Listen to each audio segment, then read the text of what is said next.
Good morning, ladies and gentlemen, and welcome to the second day of this policy forum on untapping the potential of non-wood forest products for Europe's green economy. To welcome all of you, we have Mr. Vladimir Nikolić with us. He is a senior advisor at the Ministry of Agriculture, Forestry and Water Management of the Directorate of Forests in Serbia. He will make now an opening statement. Good morning, ladies and gentlemen, dear colleagues. I would like to welcome you to the second day of this policy forum and to the third session named Competitive and Equitable Non-Wood Forest Products Value Chains. And I would like to say at the very beginning that it is my great pleasure and to have an opportunity to speak on the policy forum like this.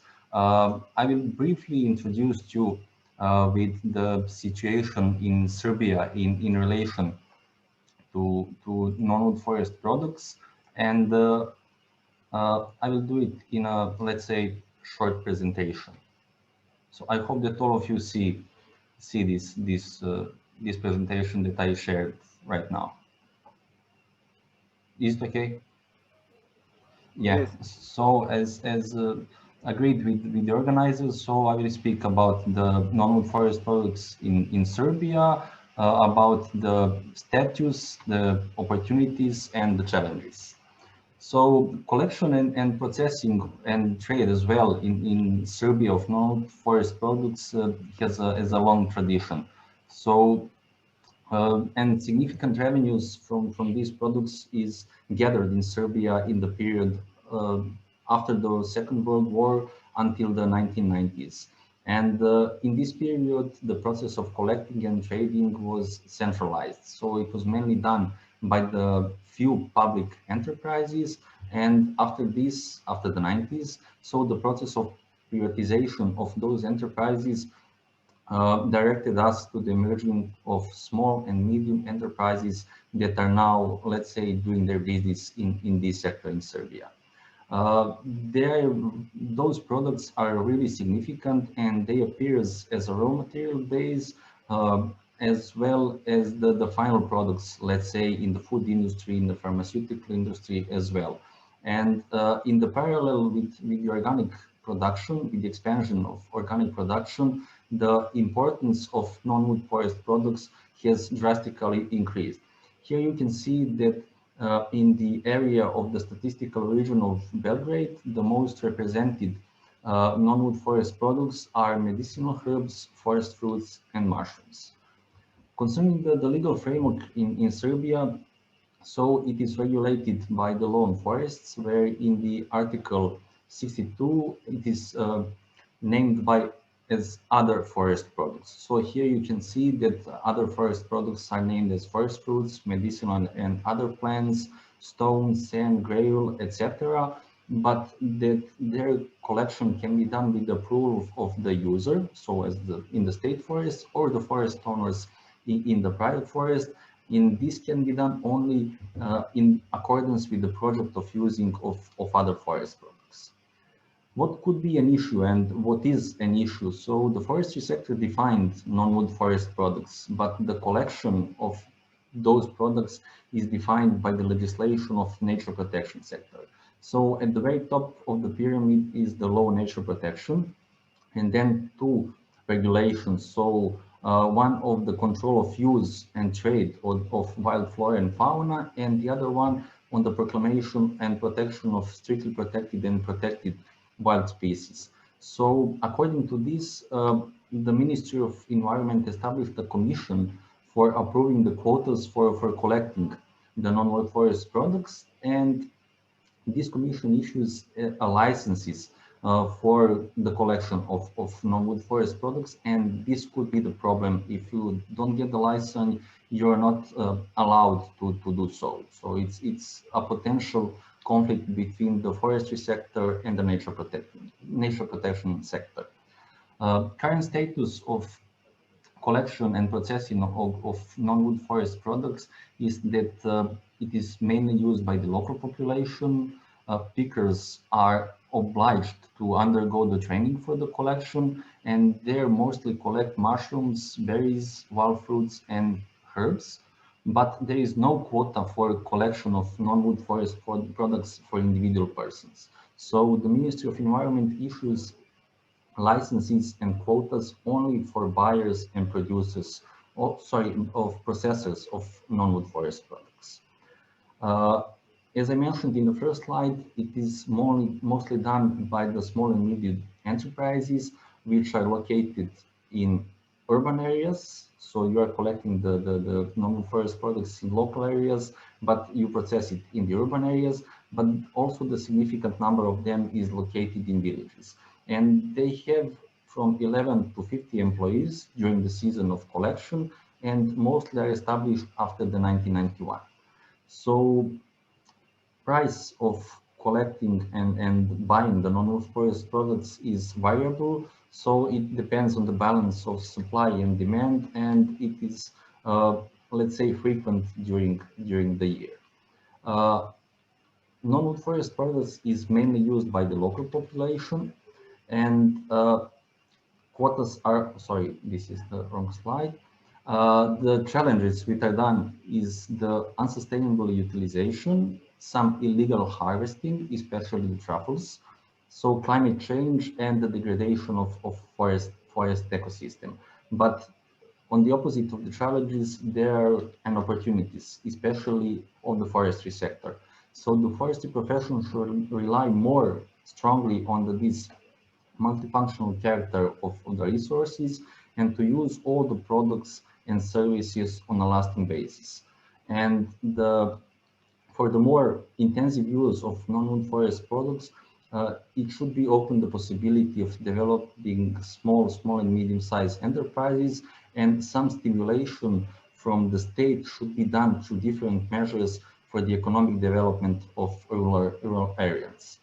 And from the white paper that we had an opportunity to see, some policy actions that are most relevant for Serbia is the securing the conservation sustainable supply of non-wood forest products.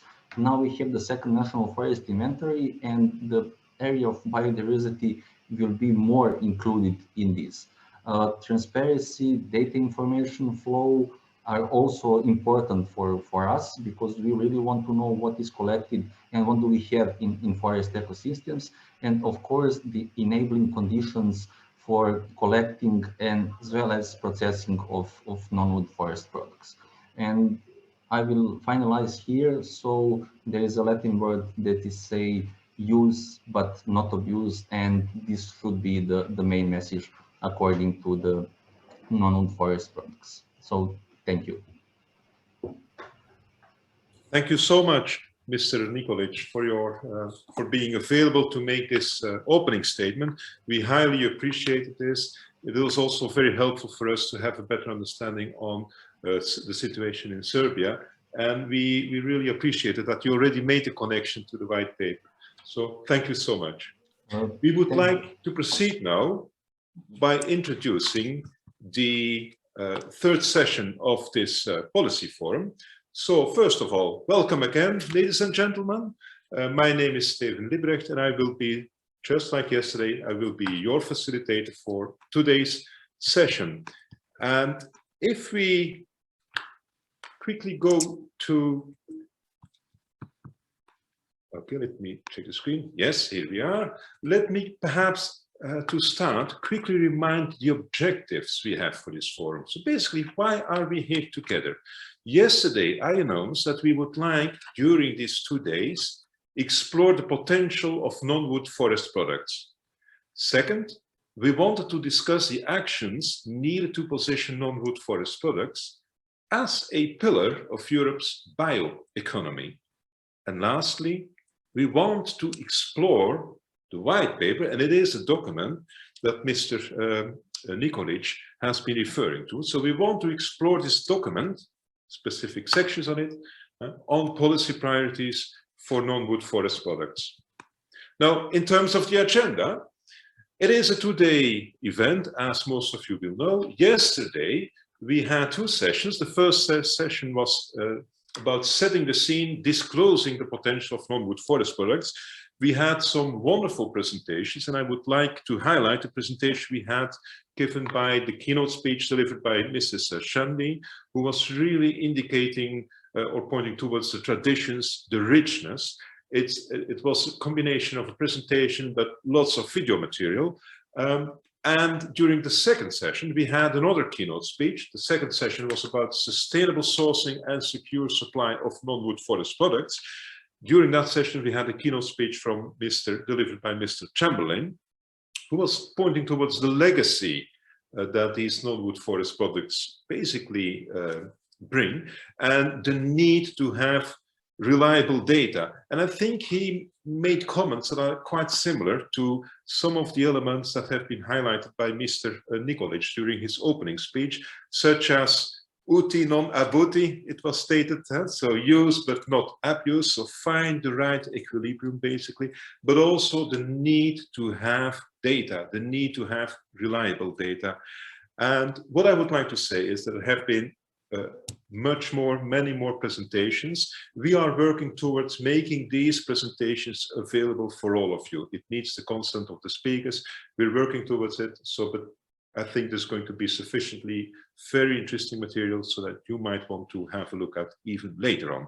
Lastly, during session 2, we had a presentation delivered by Alvaro Picardo, who was really pointing towards the actions needed. And this was followed up by a conversation we had with Mr. Poinelli from the European Commission. So we were highly pleased to have somebody from DG Agri with us, explaining, basically depicting the landscape of new and upcoming policies relevant to non-wood forest products. And he was available to also respond to a couple of questions, which we highly appreciated. But that was yesterday. Still yesterday, Mr. Sven Walters from the FAO introduced this manifesto of Alghero, right? And he basically invited you to send in your feedback on this document. You have all received this document. I would like to highlight that you can still send us your feedback until 2 o'clock today. So please, if you have something to say about this manifesto, we would pretty much welcome your thoughts, your observations, your suggestions. Now, let's move on to what's going to be the menu, if you like, for today. Well, this morning, we're going to have our third session, which is going to be about competitive and equitable non-wood forest products value chains. We will have, as a rapporteur with us, Mrs. Santos Silva from UNAC. UNAC is also one of the consortium partners of the Incredible project, together with Riccardo Castellini from CESEFOR Foundation. His name has appeared already a couple of times. He's one of the elements of continuity in this policy forum. Now, let's see a little bit more in detail what is the menu for today or for this session.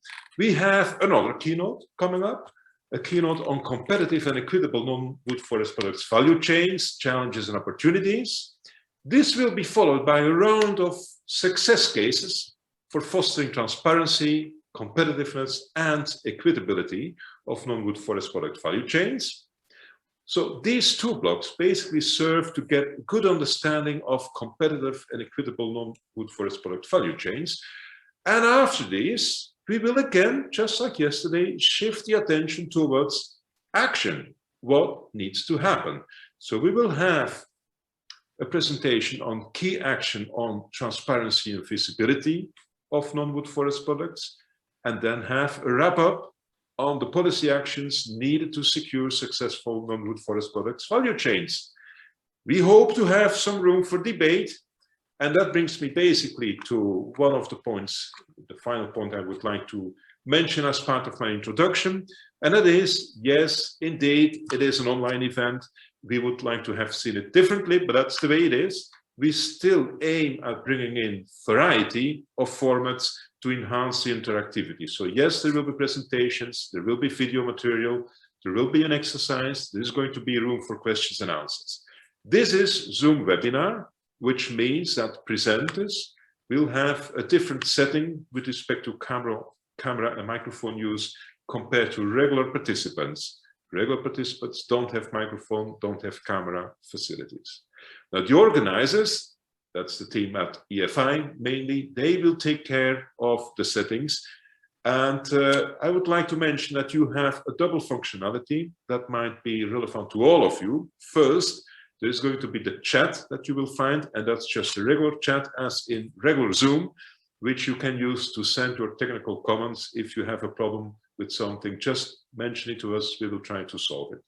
But then there is the Q&A tab, and that is the one that we welcome you basically to use for questions.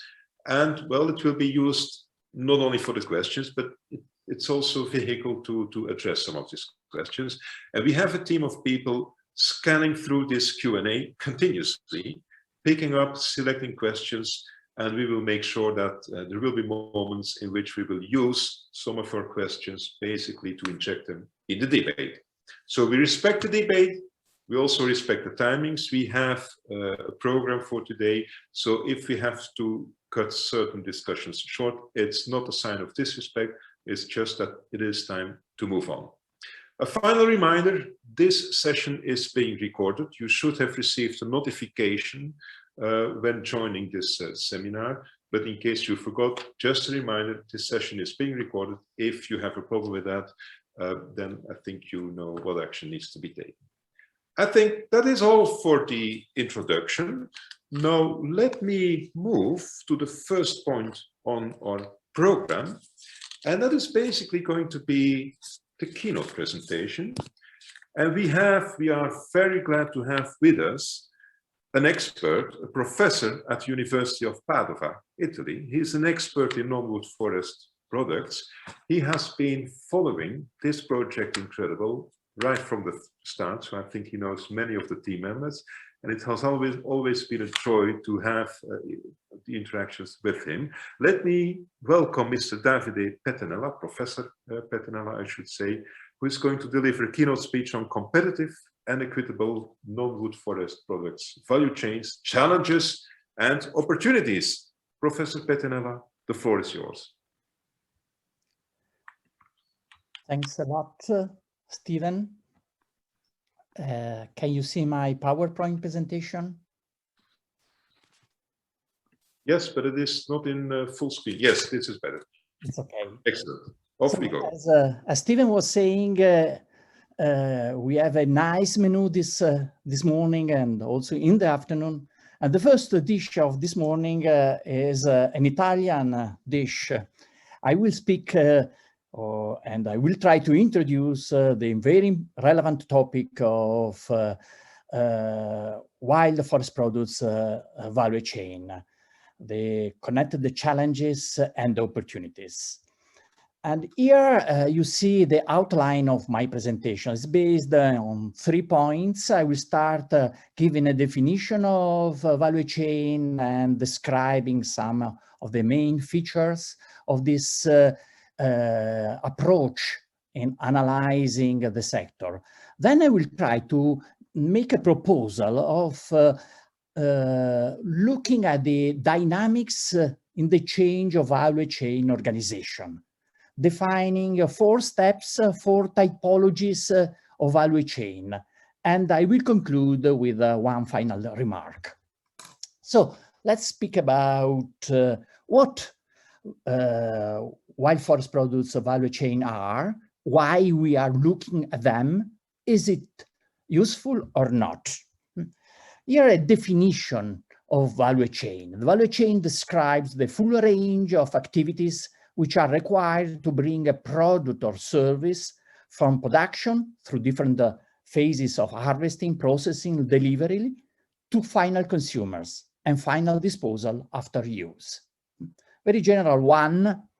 And to go a bit more in detail, which are the characteristics of value chain related to wild forest products?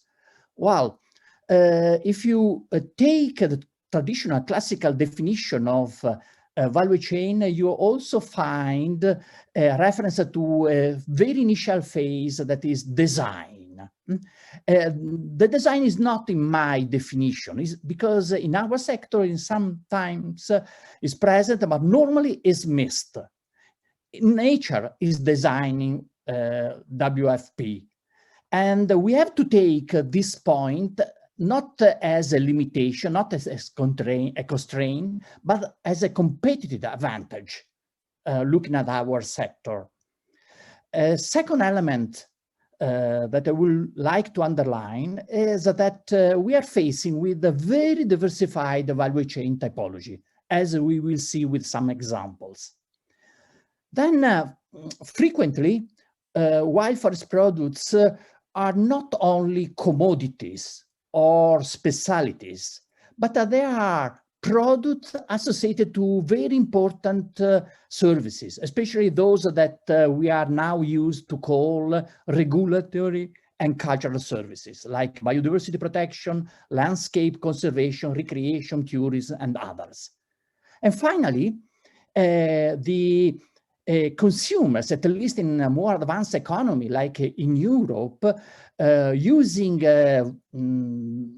WFP are special ones.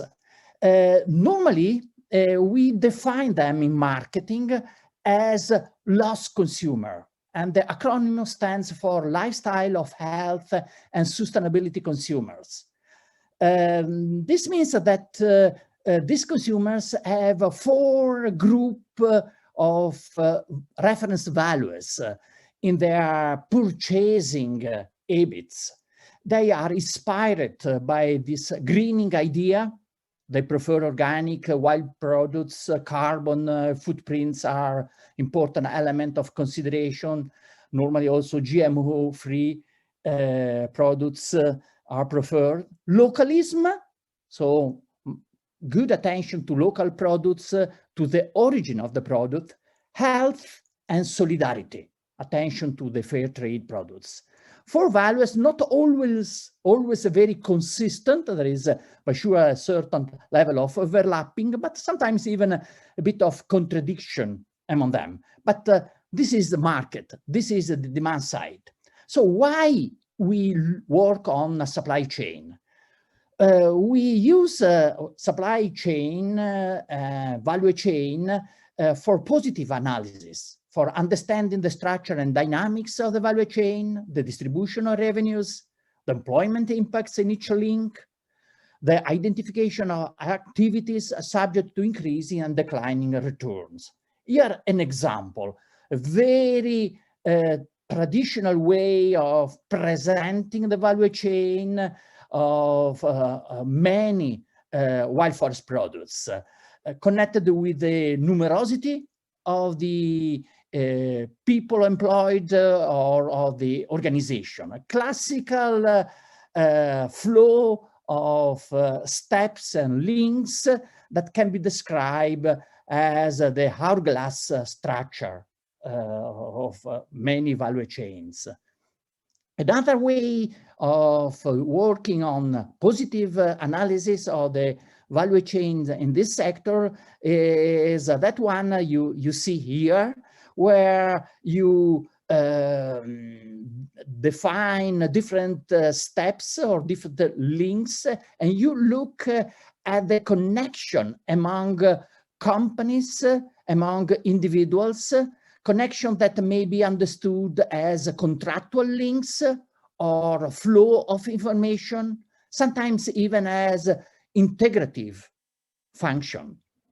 And another useful examples, I think, for analyzing data in the value chain is that one of this graph, deriving from the research STAR3 that we have done some years ago, where we compare the Boletus mushroom picker selling price in 5 case studies area. Professor Pettenella, can I briefly interrupt you? It seems there is a problem with your screen, in the sense that the screen sharing, because you're mentioning a graph and we don't see it. So probably it's just to the slide we see. What about the slide we see is why to work on supply chain is the one that we're seeing right now. Is that okay for you? No, let's see now, what do you see? Do you see normative analysis? No, we see why to work on supply chain. And we see normative analysis underneath. Okay, thanks. So let's try to go on. Yeah, okay. The second use we do of the value chain or supply chain approach is for normative analysis. Means to identify new lines of action for policymaker, so which can be the appropriate policy response, and for the operators also, for the companies involved, which type of investments, how to organize the quality assurance system, how to track corporate commitments to reduce cost and negative impacts in the production and marketing of these products. So let's go to the second part of my presentation, where I'll try to define a sort of dynamics model for describing a value chain in the sector. The first very simple model that we have to consider is that one of self-consumption. Oh, you could say, but this is not a value chain. Well, I think we have to consider it, especially in relation to the importance of the actors, of the number of households involved in this activity. Again, after the EcoStar project, we can say that in Europe, 1/4 of the households are involved every year in collecting wild forest products. A very large number, very large figures. And here you see these figures split for the countries that we have investigated in this project, in this research project. The message I want to give you as a confirmation of what we have heard yesterday by Patricia Shanley and by Jem Camberline is that wild forest products play a very important role in the European culture. As a matter of fact, picking this type of products is the first, most important experience Europeans are doing directly going in the forest. This cultural dimension should be much considered also in all governance measures that we are thinking to introduce in the system. Well, the second model is that one of the local economy. Here we have few operators, starting from the harvester, the middleman, the seller, the final consumer, operating in a local market. Normally, this value chain are those one referred to fresh products. We could say that there are quite primitive value chain. There are normally no use of standards, no labels.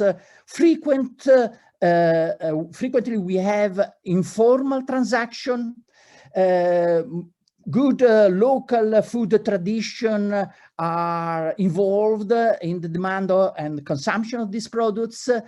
They play an important role for integrating revenues for people living in rural areas, and sometimes they may be very lucrative. I want to show you a funny examples of a new company in north of Italy. They are producing forest eggs, high quality, wild eggs, produced in a mountain area, very good prices, no much competitors in this niche market, and the system is working, is generating important source of income for the companies and the workers and employees of the company. Which are the problem with these two models? Well, in their development, they can face problem in the carrying capacity of the forest ecosystem. Sometimes, as we heard this morning at the introduction, we cannot have the possibility to support the high level of harvesting, keeping the sustainability of the forest resources. Sometimes we see problem of substitution. When the market is growing, new competitive products are coming in the market from outside.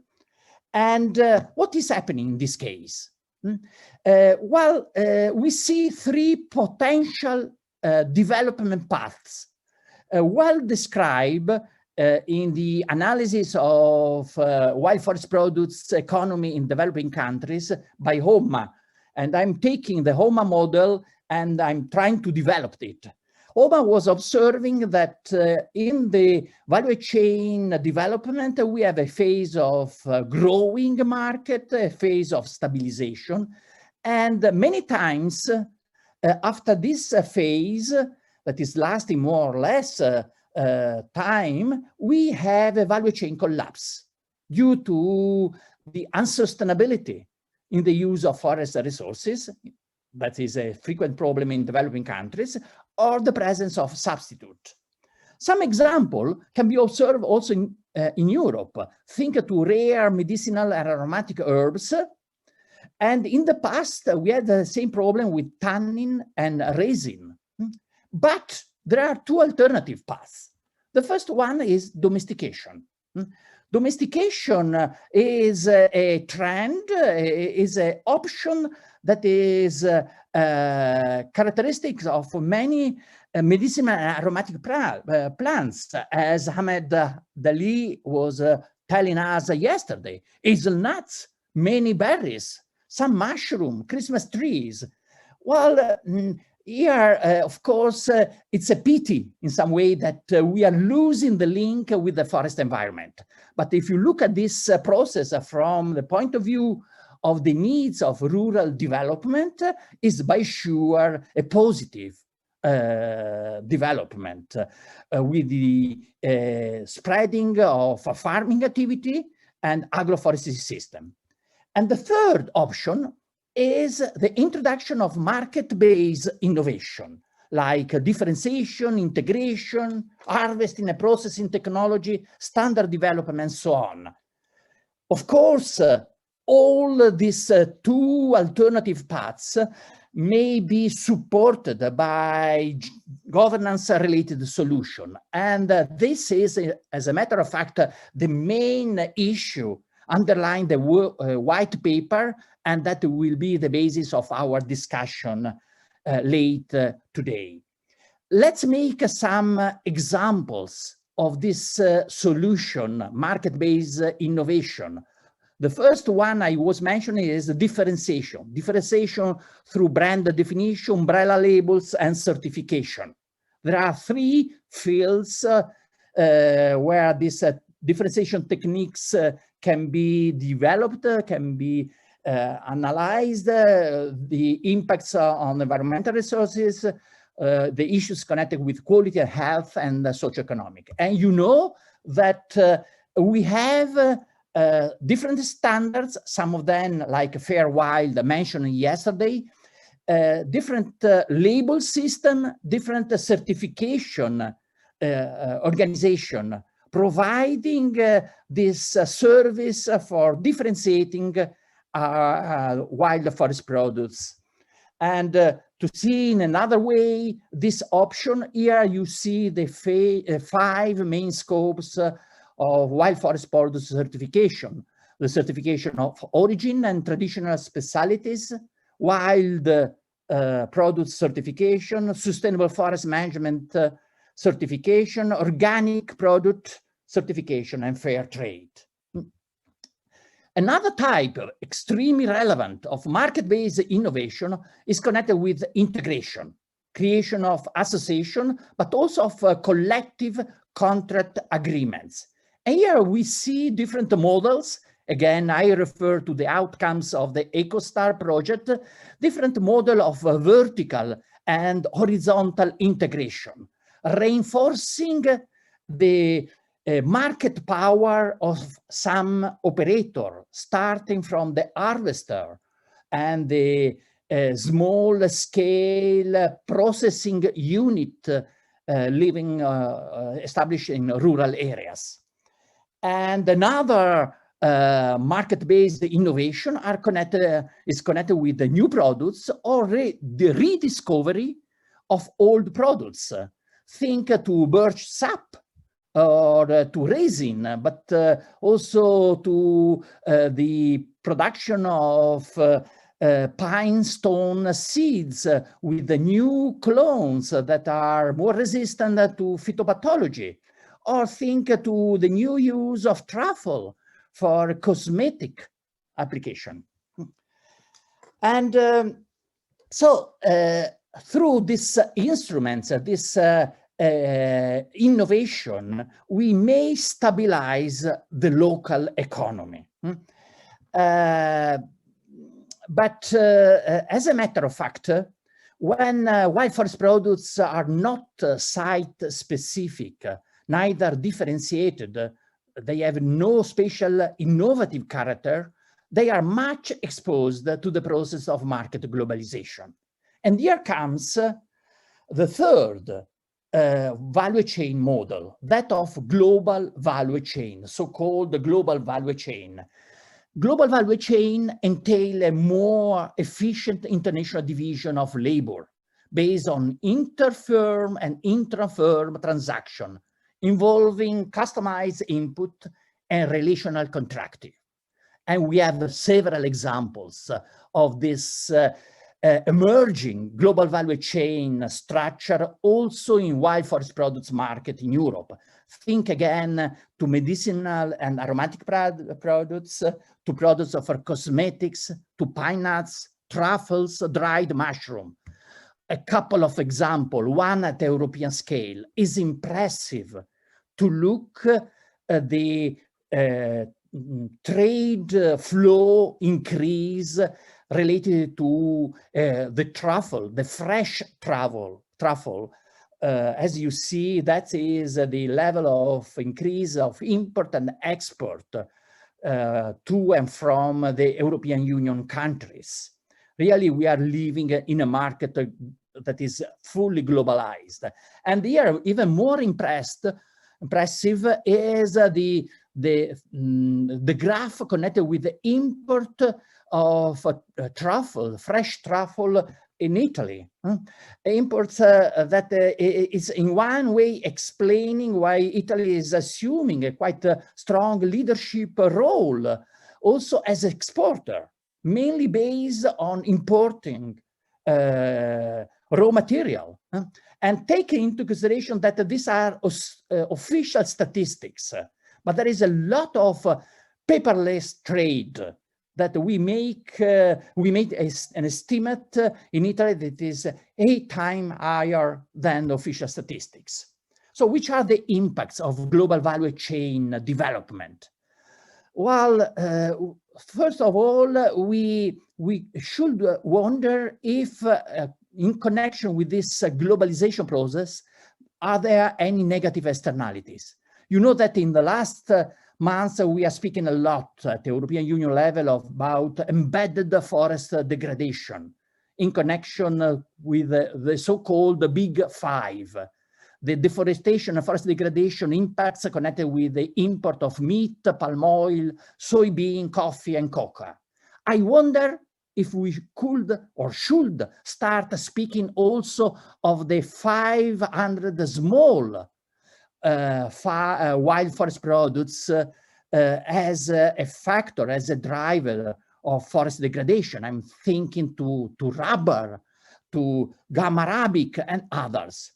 The international integration through trade is affecting the market power of different operators. So it has not neutral impacts because logistics, stock keeping, traceability costs are much affected. And these are costs covered by especially in particular retailers and processors. And that's is one of the reasons why we see an uneven revenues redistribution in the development of global value chains. Finally, globalization is based on standardization. And there is an evidence that the appropriation of the premium price for standard compliance is normally larger by the retailers than by the producer, the pickers or the harvester. I will conclude saying that we have an exit strategy, typical energy exit strategy for the European operator that in one way are affected by the global value chain. The wild forest products can be sold as cultural services more than as commodities, with part of the products coming from outside the region. So we keep the traditional system, but we are mainly taking advantage of the WFP-related activities. For example, in the tourist service, selling a permit for picking mushroom, managing restaurants, taking advantage of accommodation facility, creating networks of small shops, exhibitions, and so on. What I call a service-based value chain. And there are several examples.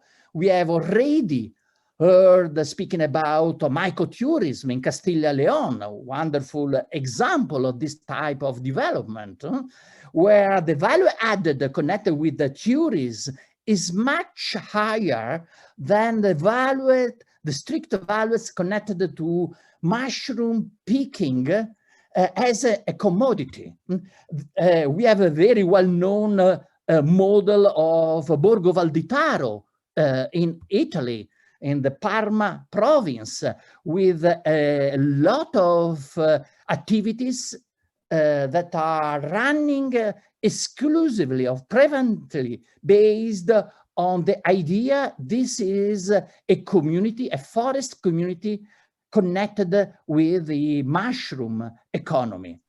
In a nearby valley, only to give you again another funny example, we were running last year the 8th World Mushroom Championship.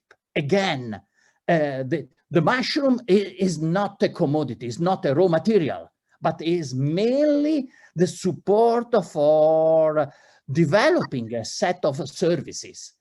In some way, what we see is that the value of the wild forest products is a value that in marketing could be defined as imago products or genius loci for marketing a territory. So we create a road, trail, path for connecting different operators and giving value to our forest resources. One final remark. We are observing, we are confronted with a silent, fragmented world. In Europe, there are 14 million people that rely on wild forest products gathering for at least 50% of their income. Most of the activities are connected with informal transaction, not visible. There is a huge need, therefore, for creating more visibility through association among landowners and the producer, increasing their market power and their capacity to provide advocacy services. And we have to say, to be honest and realistic, that foresters traditionally are not skillful communicators. And in the wild forest product sector, communication should be easy and it can be very effective because the key values, the key attributes of this sector are easy to be communicated and are very positive and welcome by many citizens in Europe, natural product, healthy, diverse, and so on. And I finish telling you, you will probably have noticed why I was speaking not of non-wood forest products, but of wild forest products, exactly for this reason, because we have to change our communication techniques. How will you define a bicycle? Will you define a bicycle a non-four-wheel vehicle? And how you will define a Spanish citizen, a non-German European Union citizens? I think no. So my suggestion is use a new term, new definition, wild forest products. Thanks a lot, and thanks a lot also to my collaborators, starting from Enrico and Nicola. Thank you so much, Professor Pettenella, for a very inspiring presentation with all the riches that we are used to hear when we listen to a presentation from your side on the value chain, the HOMA model, the market-based innovation. Innovations, you mentioned several ones, even some trade data, the global value chains, etc. So many things, and certainly at the end, how to basically talk about these products as non-wood forest products, and you clearly made the point that perhaps it's not the best way. Excellent. Please stay with us for a while. Let's check if there are questions. I would like to invite all attendees, if you have questions, please, I should probably have mentioned this at the beginning of this webinar, please send us your question through the Q&A and not at the end of the presentation, even when the question comes in your head or pops up. Just let us know so that we can then see what of the questions we can basically deal with. Let me quickly check if there are any questions. Perhaps, Sarah, could you see if there is any question? In yes, the please, Stephen. Okay, we have a couple of questions in from our panelists already. Let's go with the questions from Valentino and Ricardo, and then we'll see if we can sort out the rest of the questions that just came in. Okay. Excellent. So are we going to give Ricardo the... They're both panelists already, they can speak. Okay, excellent. So Ricardo, please go ahead. Yeah, thank you, Stephen. Sorry, mine is not very a question. I would like to say that Davide is always great and very inspiring. It's great to highlight the huge room for improvement of the non-wood forest product sector. He talked about the discovering in Italy new products or old products such as birch sap. He talked about stone pine, new clones, natural resin, which I know well because I work for a Spanish body, and truffle for cosmetic use as well. I guess that in other countries, these may be consolidated experiences I'm realizing that the key for improvement is always the exchange of experience between different countries. And so I'm very inspired also for new projects, maybe together. Thank you very much, Professor Pettenella. Thank you. Thank you so much, Ricardo. Well, let's perhaps listen then to Valentino, who also wanted to make a statement or raise a question. Please, Valentino. Thank you, Professor Pettenella, for your presentation. It was really inspiring and interesting. My question was related to the examples that you mentioned. You mentioned several success cases of organic and fair trade certification for edible non-wood forest products. And my question is related if you think that these schemes are also proving successful for non-edible non-wood forest products, or they fail to attract end consumers, which might be more interest to and more appealed by edible non-wood forest products. And I think this question links also to the question that Anastasia Timoshina posed later on about how to segmentate sub-consumers of non-wood forest products. Thank you.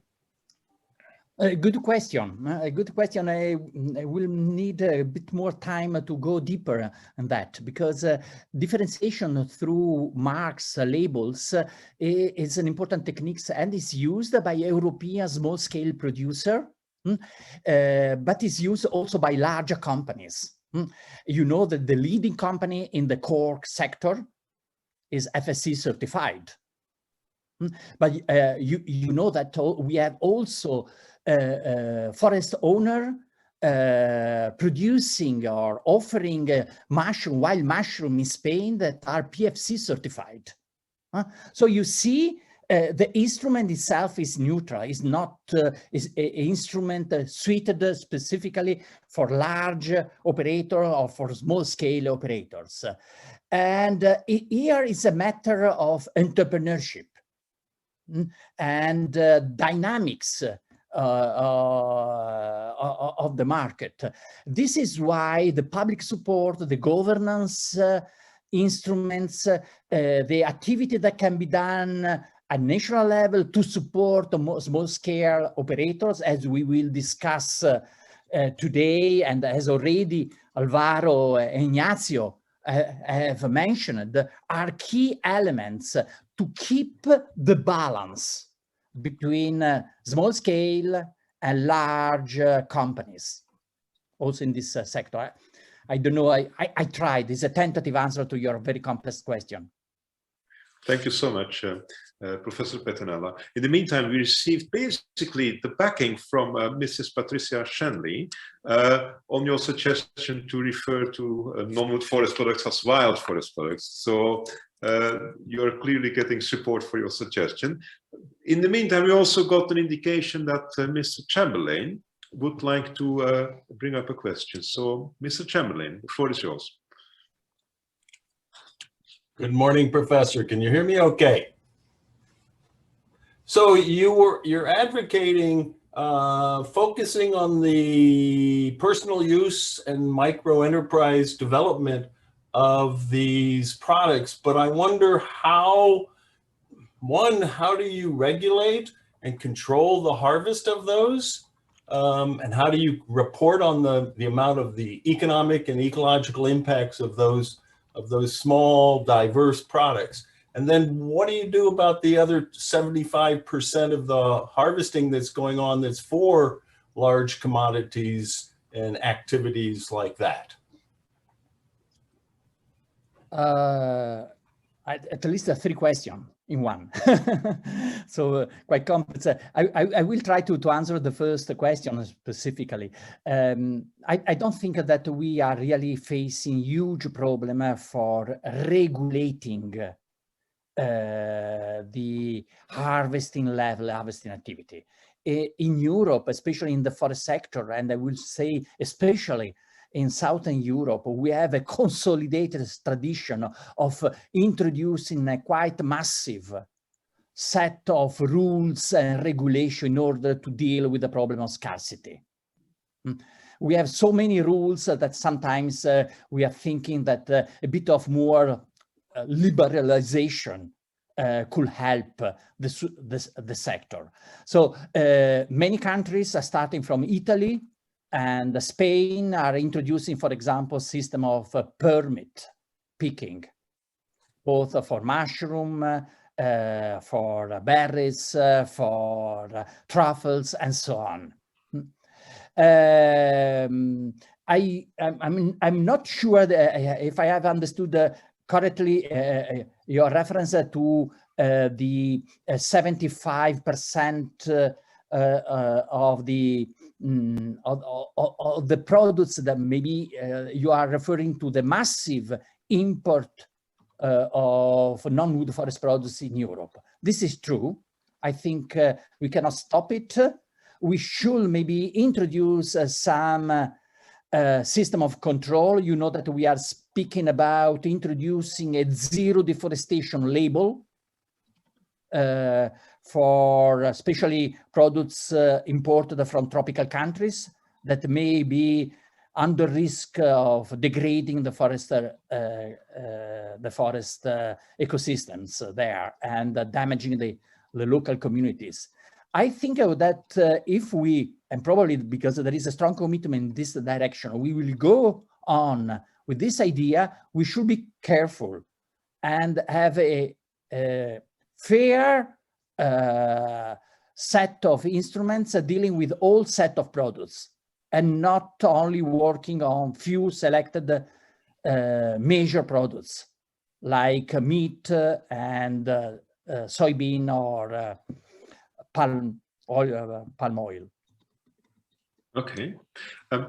I think I'm looking at the time, and perhaps we should slightly proceed with this. There is a short question from Sven Walters still coming up. So if okay for you, I would like to briefly give the word to Sven. And then I suggest that any remaining questions or even questions that come up later in this session or right now, please keep them, keep sending us the questions. We might have some additional time for debating questions and answers towards the end of this third session, right? But Sven Walter, perhaps you wanted to make a statement or have a short question, please. Yeah, just a short input. Thanks, Stevens, and thank you, Davide, for the excellent presentation. Be many issues to be discussed. Just 3 quick points from my side. One, and also to echo what Anastasia mentioned from traffic in the chat, is basically when we talked yesterday about data and we mentioned decision makers and investors, I think we should not forget the consumers and how can we help there to raise, awareness and provide information. I think that's a point actually we should really flag. I also fully agree to your proposal, more thinking about wild forest products. I mean, if they are wild, semi-wild, I think for the outside world, it doesn't matter. So it's for the communication. And from FAO side, we are now working on a wild food program. So it goes into the right direction. And maybe you mentioned these 500 small products. I think we still need some flagship products also for communication, because that is where we can have a simple message. And sometimes what we talk about non-wild forest world is getting too complex. So we need to be clearer. And the last point linked to a quick question is when you mentioned the design as being maybe not part of the value chain, but it's important when we talk about also how to contribute to a bioeconomy and maybe think about how can we support small scale enterprises or others, to really to address the issue that through the better and the better communicated maybe design, we have also better market opportunities. Again, thanks a lot for the brilliant presentation. Thanks, Stephen. Thank you for the question. Can we have a short reaction from your side, Professor? Yes, sure.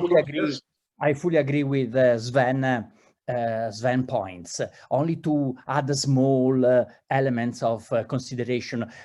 Maybe you have catch that I was referring to rubber and to Arabic gum, because these are two important products that we are importing without any consideration about the environmental social impacts in the producing country. So you are right. We need also flagged products for information. And you are by sure right when you stress the importance of design. Of course, that's it was a simplification. Design of the products, think, for example, to the problem of packaging is very important. And what we have to do is to support the design of the final products and not only to support the processing activity in the producing country, in the developing world, in such a way that they will be able to sell at good prices, qualified products, and not to sell raw material where all or most of the all added value is taken by Europe. Okay. Thank you so much. I'm afraid I have to intervene here because I'm looking at the time, and I really would like to offer the upcoming speakers the time they had been given to. But thank you so much, Professor Pettenella, for a wonderful presentation. I'm looking at the chat. There are lots of reactions coming in. So it's definitely a topic that is bringing up lots of comments. There are even questions coming in. So I suggest that we take and analyze all remarks, all comments that have come in. And if there is time left at the end of the session, I think all of us would be more than happy to return and treat some of these questions. For the time being, let's continue with our program. And the next step, or the next dish, if you like, of the menu for this third session of our policy forum is a little bit similar to what we have been doing yesterday. So the people that have attended the second session know that we had a session basically, or a slot in which we were handling a couple of presentations of a special style. So it is called the Pecha Kucha style. What is special about it? Well, first of all, it's short. The speakers get only 6 minutes, 40 seconds. And they know this, they have to respect this.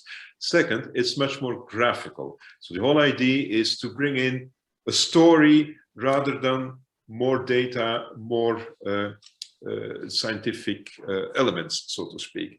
And they have been warned about this. So yesterday we had several speakers that managed to respect the time and the style of the presentation, and they have they have been given access to the Hall of Fame of incredible Pecha Kucha speakers.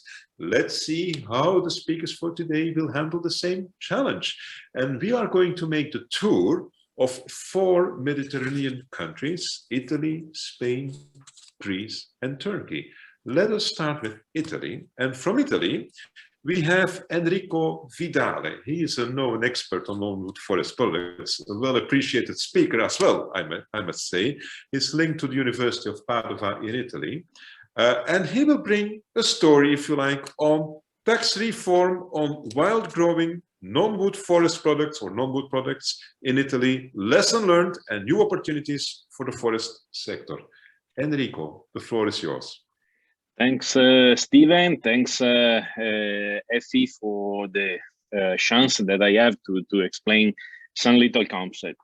I will be quite brief and very, I hope not too technical, but from the theory that Davide shows, we step on the ground where the company lives. So just to show you, when we talk about non-wood forest product, we have to divide clearly in 2 big areas.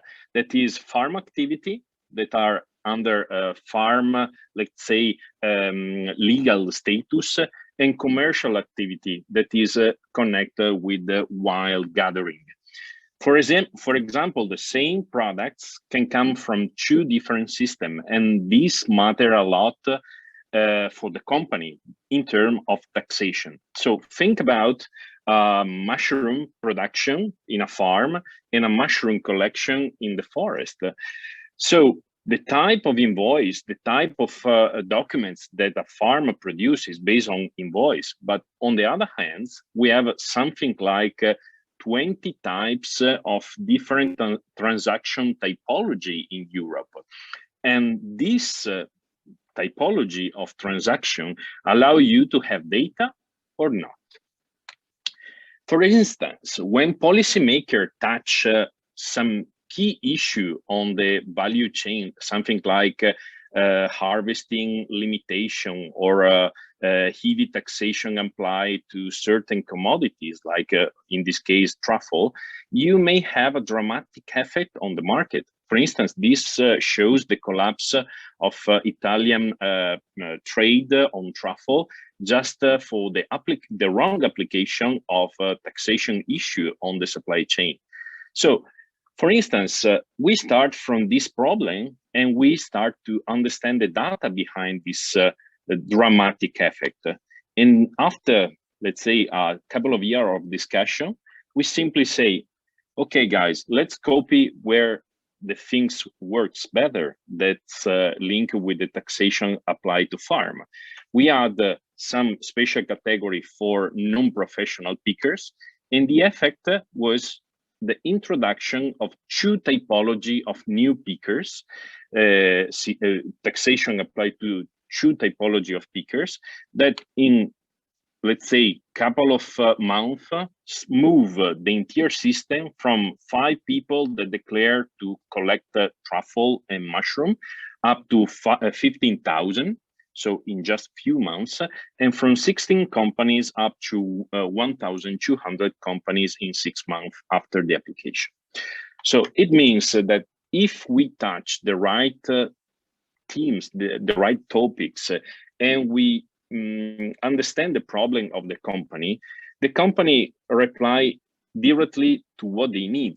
For instance, in pharma system, they just need to have this very strange term that is standard production that introduce semi-wild products, something like cultivated truffle, as well introduce inside the common agriculture policy the cultivated forest, so what they cultivate for wild or semi-wild forest products. And of course, the tremendous huge problem of added value taxes that is totally unbalanced in Europe.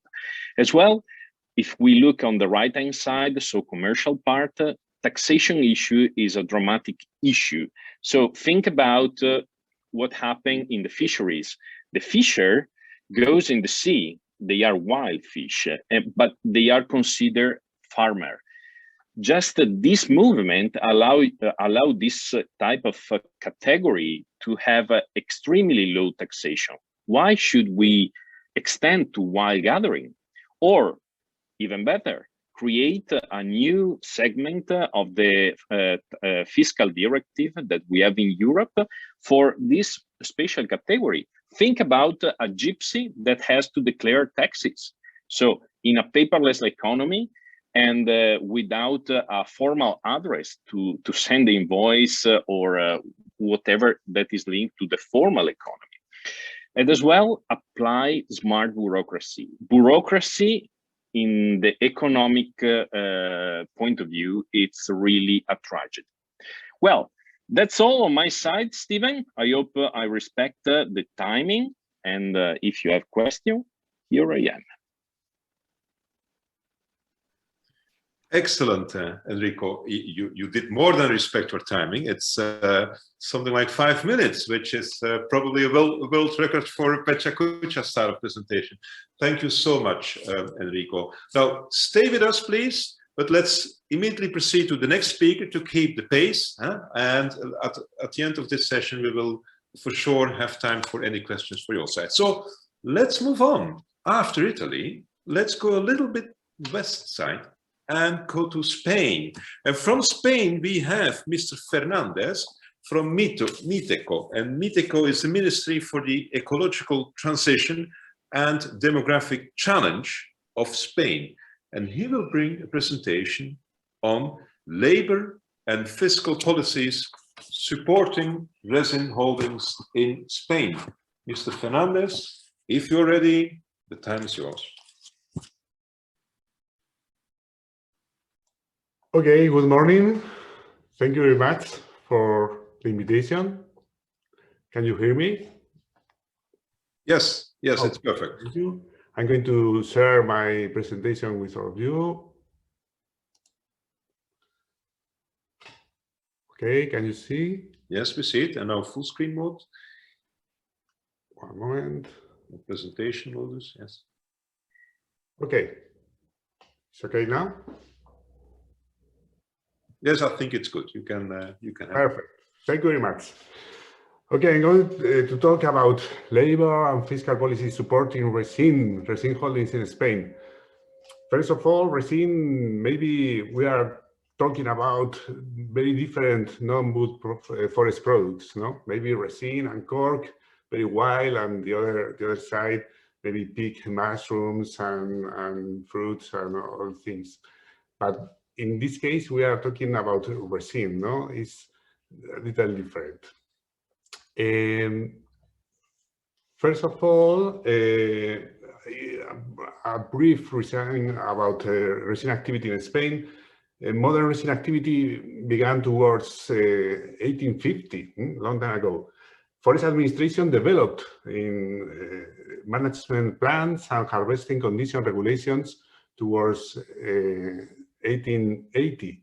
So we have a lot of experience about that, and also about the harvesting and planification of the harvesting. Maximum production of resin in Spain was in 1960. It was around 60,000 tons. In 1990, decline and almost disappeared the production of resin in Spain. Lately, around 2010, the activity recovered, and maybe because 3 new industrial plants were built in Spain, and this produced 1,000 new resin workers. From 2010 to nowadays, the production of the resin in Spain was around 10,000 tons every year. So this is the context. In Spain, we have 2 models, maybe 2 types of resin holdings. This is very important because Enrico also mentioned that. No? Maybe we are more closer to agriculture than pickers. But the two models are forest owners, private or public, vale, this is important, who manage pine forests and sell the right to tap the pines. This is the first model, and the second is the other side, no? Resin tapers who pay an annual rent for the pines. Of course, it's important to notice that these resin tapers work during March and to October in the year. Installing the utilities, the barking, tapping, and collecting. It's a lot of activities they have to do for harvest the resin. Pine resin workers' conditions is a key point, no, here. Nowadays, resin workers sign an annual commercial contract with the resin industry. The role of resin industry here is very, very important, a difference with other non-wood forest products. Some resin workers, of course, are integrated in cooperatives, but almost of them are working self-employed. Around 1/3 of them combine the resin activity with others. But this is important because I remember that they only work with resin during March to October. Of course, they need to associate it because they have to ask for fiscal and labor improvements, like Enrico said before, because the labor conditions are not so good for living of this activity. So it's important the association, and also it's very important to try association inter-branch organizations. Why? Because the role of the industry here is very important, and we need to connect the industry with the resin workers. In 2014, in this context, the government of Spain passed the plan for the socio-economic activation of the forest sector. This is a key plan that includes 80 measures for timber, but also for non-wood forest products. 9 of these measures are related to resin. You can find here the 9 measures. I want to underline 4 of them. The first one I mentioned before is about the standard contracts between producer and industry. The second one is the integration of activities because the seasonality, no, of the activity. And this is a very important point I want to say again. The other one is improve the labor and fiscal regime for resin workers. This is the topic of this presentation. And of course, and very important, training. No? We are working on these 4 measures, and we have results. No, we reach the national government recognize the resin workers like managers of agricultural holdings, no, related to Enrico said before. This is very important because they have a new regime of taxes. So, for instance, bad regimes in agriculture is a way from compensate, no, the VAT they pay. So it's very, very important reform. Also, in the labor aspect, in 2015, the Ministry of Employment of Spain created a special labor regime for resin workers. This is also very important because of the seasonality. No? I remember they work only in this activity from March to November, October, November. Time. Yeah, of course.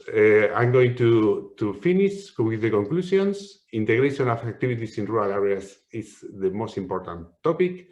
Overcome the seasonality. Resin holdings to protect the environment, but also heritage, cultural heritage.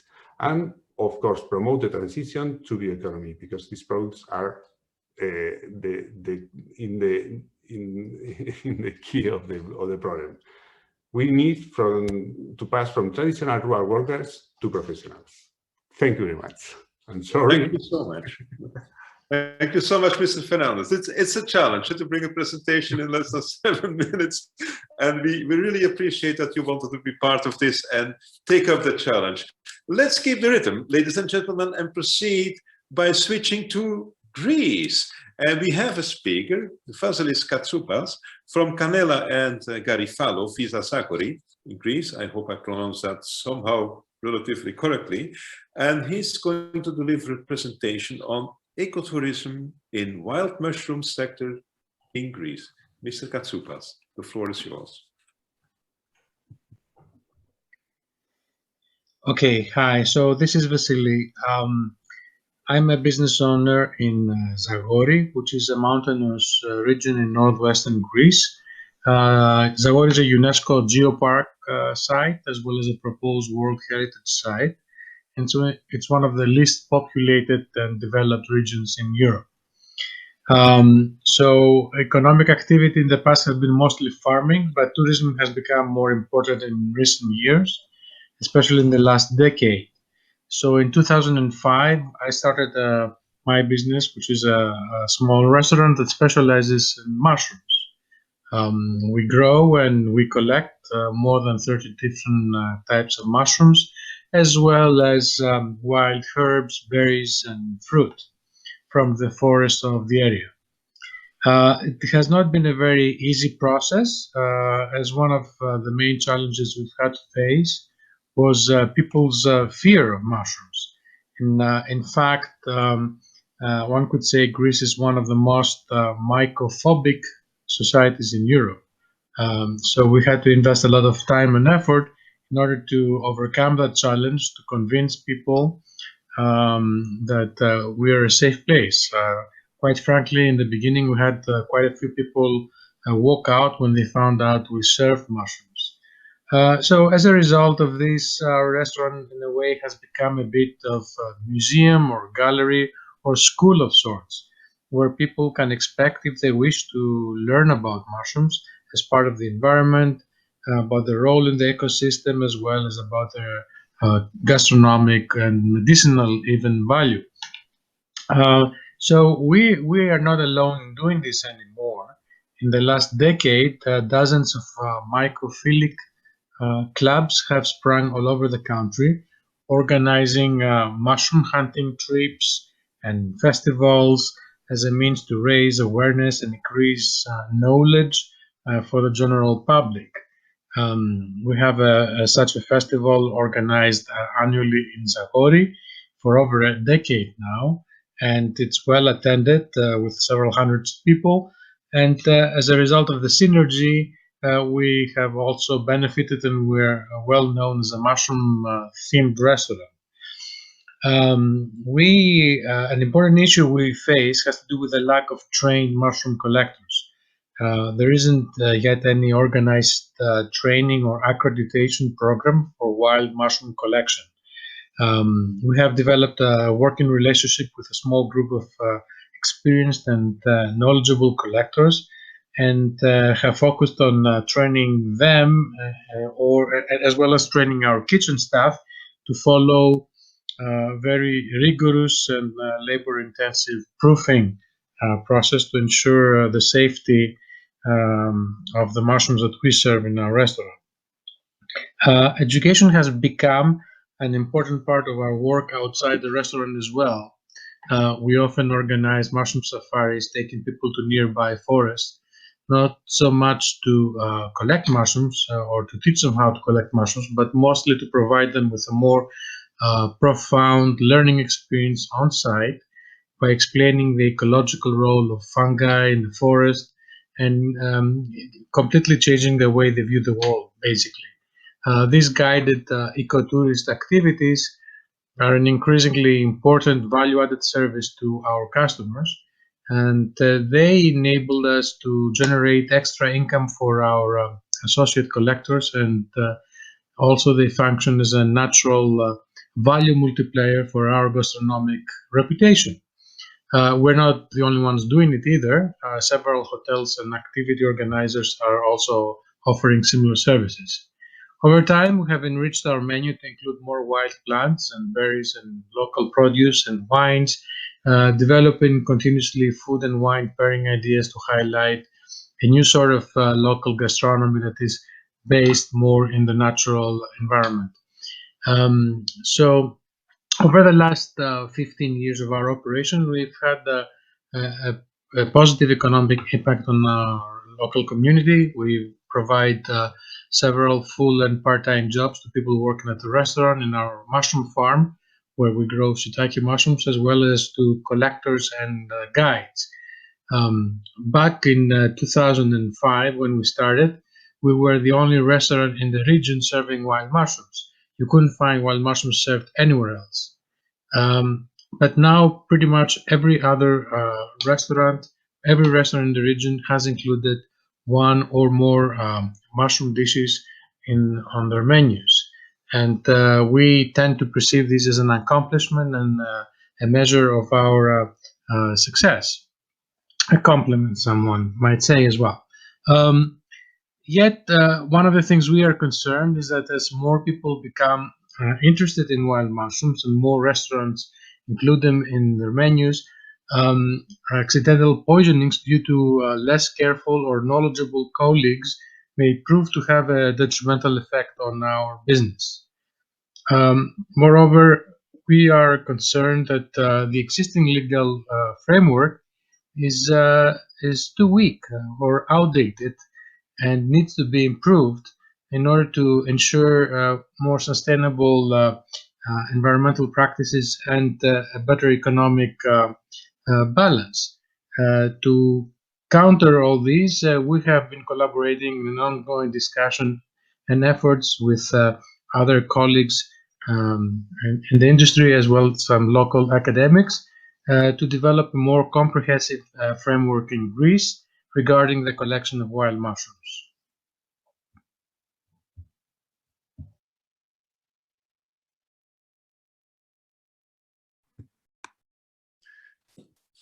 Excellent, excellent, Mr. Katsoupas.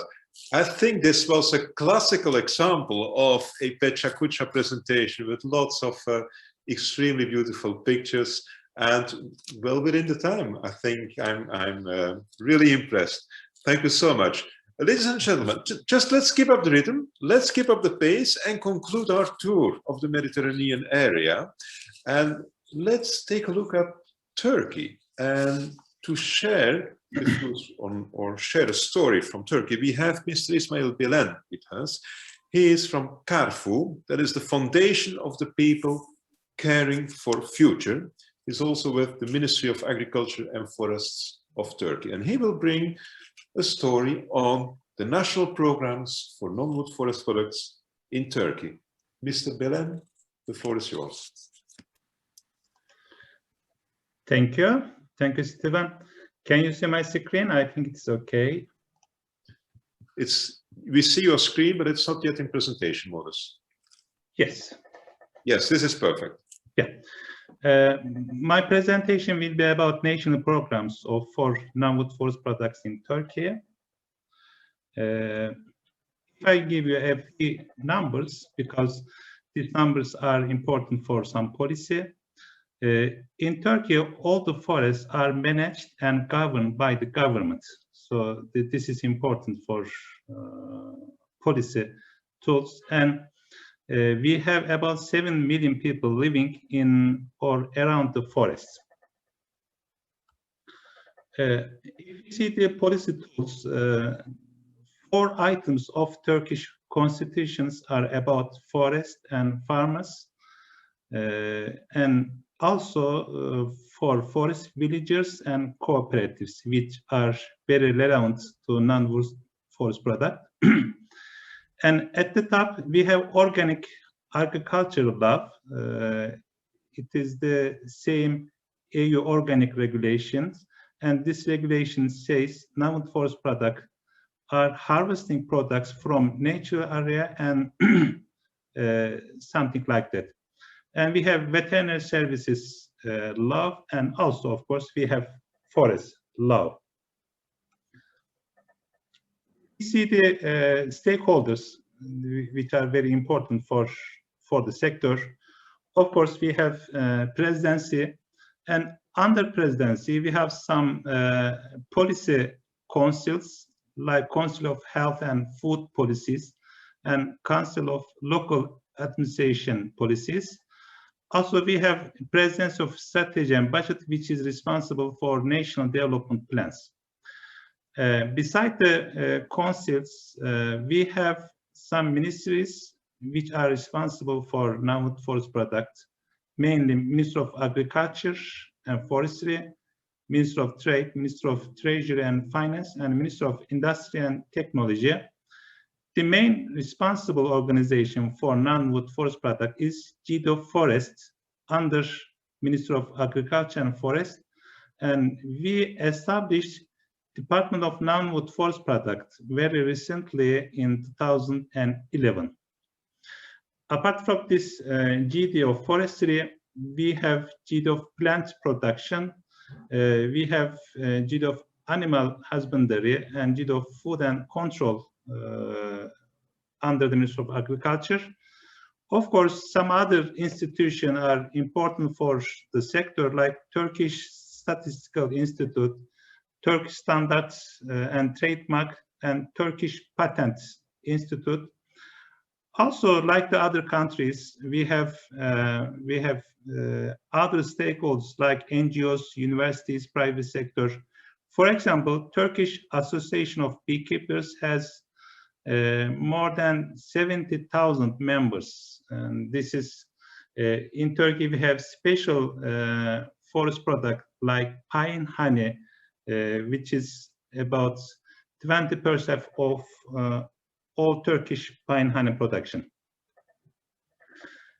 If you talk about some regulation and communiques, sure, we have forest management regulation, which is cover all aspects.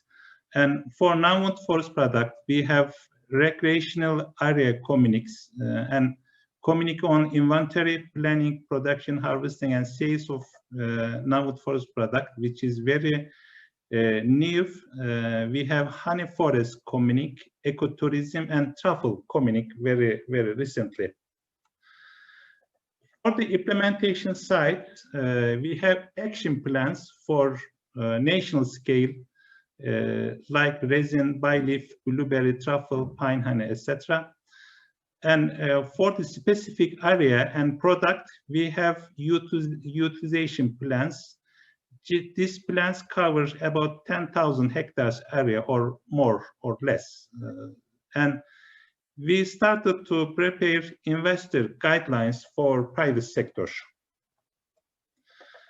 Recently, under the letter of agreement signed by FAO and Chamber of Forest Engineers, we prepared some reports, deliverables, namely non-wood forest product assessment report of Turkey, policy report of Turkey, and special report for pine honey, byleaf, chestnut, resin, and truffle mushrooms. We also prepared technical guidelines of selected non-wood forest products, and we prepared value chain recommendations for this product. If I give you some figures, some findings from this letter of agreement, in 2019, the contribution of non-wood forest product to economy is about $1 billion US.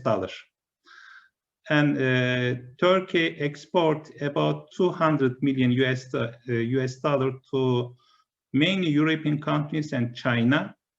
And the contribution to forest villages is about more than 100 million US dollar. And the forest villages working for non-wood forest product is about 25,000. This number for wood production is 150,000. As a whole, non-wood forest product sector makes an economic contribution about 500,000 people. This includes working in the field, working for drying processes, making the final product or semi-finished product, pickers, sellers, and family members. I give you an example about the price of chestnuts, Turkey is the main producers in the Europe actually for chestnuts. Last year it was about 70,000 tons, and the annual contribution more than 100 million US dollars. Turkey exported to Italy, France, and Spain. If you look at the price, it is only $2 at the harvesting site. At the markets, 5. If we prepare candied chestnuts, 15. And if you have chestnut honey, it is 40 US dollars.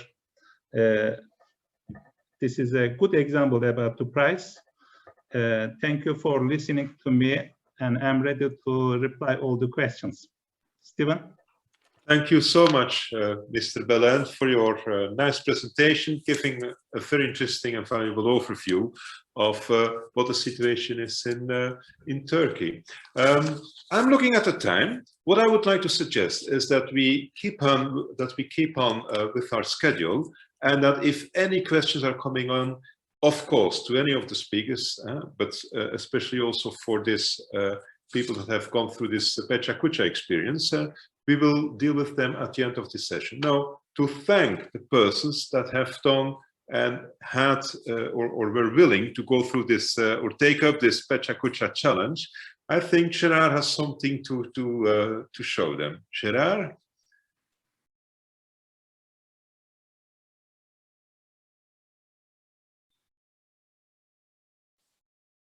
I don't know whether you're seeing me. Gerard?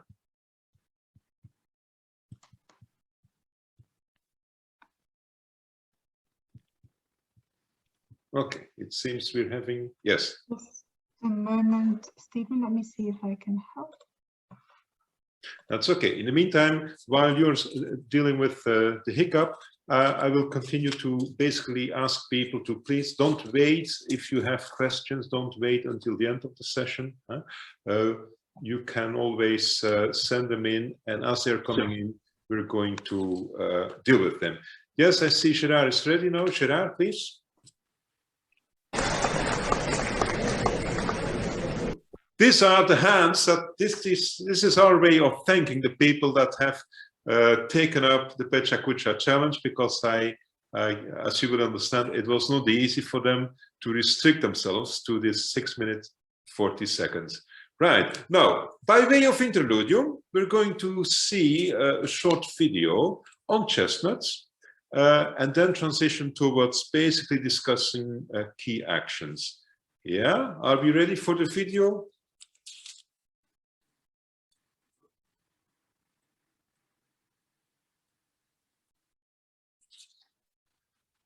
We're getting there.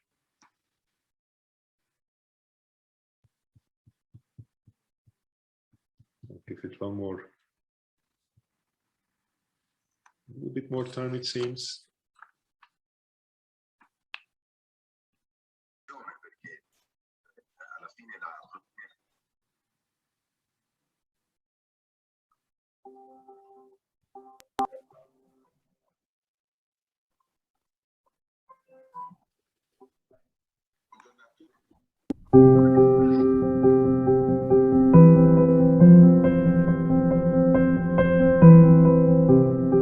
Buongiorno a tutti, sono Emanuele Piani, castanicoltore e agricoltore in comune di San Godenzo, in Appennino, quindi nella nostra montagna. Io rappresento un mondo che 10 anni fa, 15 anni fa, pensavamo fosse in via d'estinzione, perché alla fine la produzione del marrone, soprattutto e anche della farina di marroni, aveva avuto una contrazione in negativo. Avevamo dei produttori con un'età molto alta e un prodotto che riusciva a a caratterizzarsi sul mercato. Grazie all'IGP e al lavoro svolto dai castanicoltori e all'attività del consorzio, il marrone è stato nuovamente riscoperto. Oggi abbiamo un ritorno nella castanicoltura qui in Toscana, comunque in provincia di Firenze, dove c'è questa denominazione importante, marrone Mugelli IGP. Abbiamo un ritorno importante di giovani il prezzo, diciamo, del prodotto si è adeguato agli standard di oggi. È una coltura che ci caratterizza molto il paesaggio, è una coltura dove la mano buona dell'uomo si vede, è una coltura che identifica fortemente il nostro territorio, tant'è che anche all'interno dell'associazione delle foreste modello, dove siamo soci, cerchiamo di portare avanti appunto le finalità di questa coltivazione, e siamo molto fiduciosi che anche avversità come il cinipide del castagno o altre avversità legate ai cambiamenti climatici ci vedranno alla fine, o comunque vedranno le nostre piante alla fine sopravvivere e continuare a darci questo fantastico e meraviglioso frutto.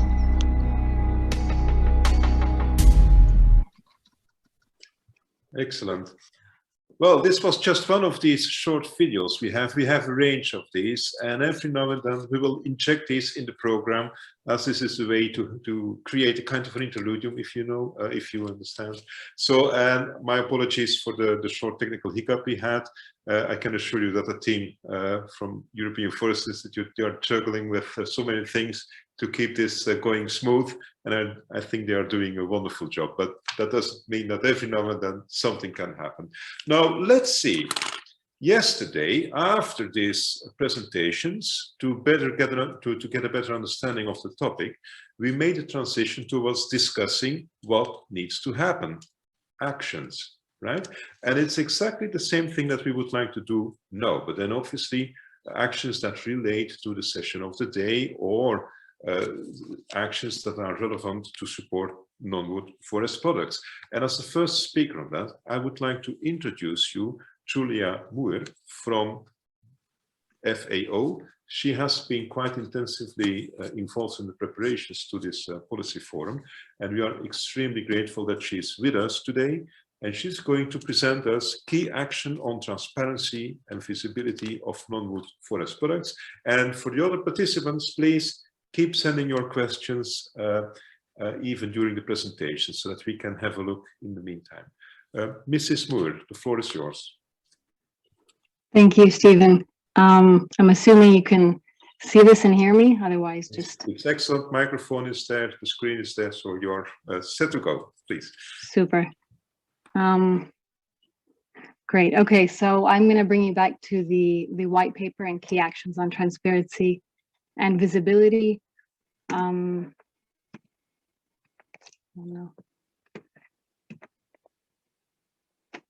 Sorry, my screen froze.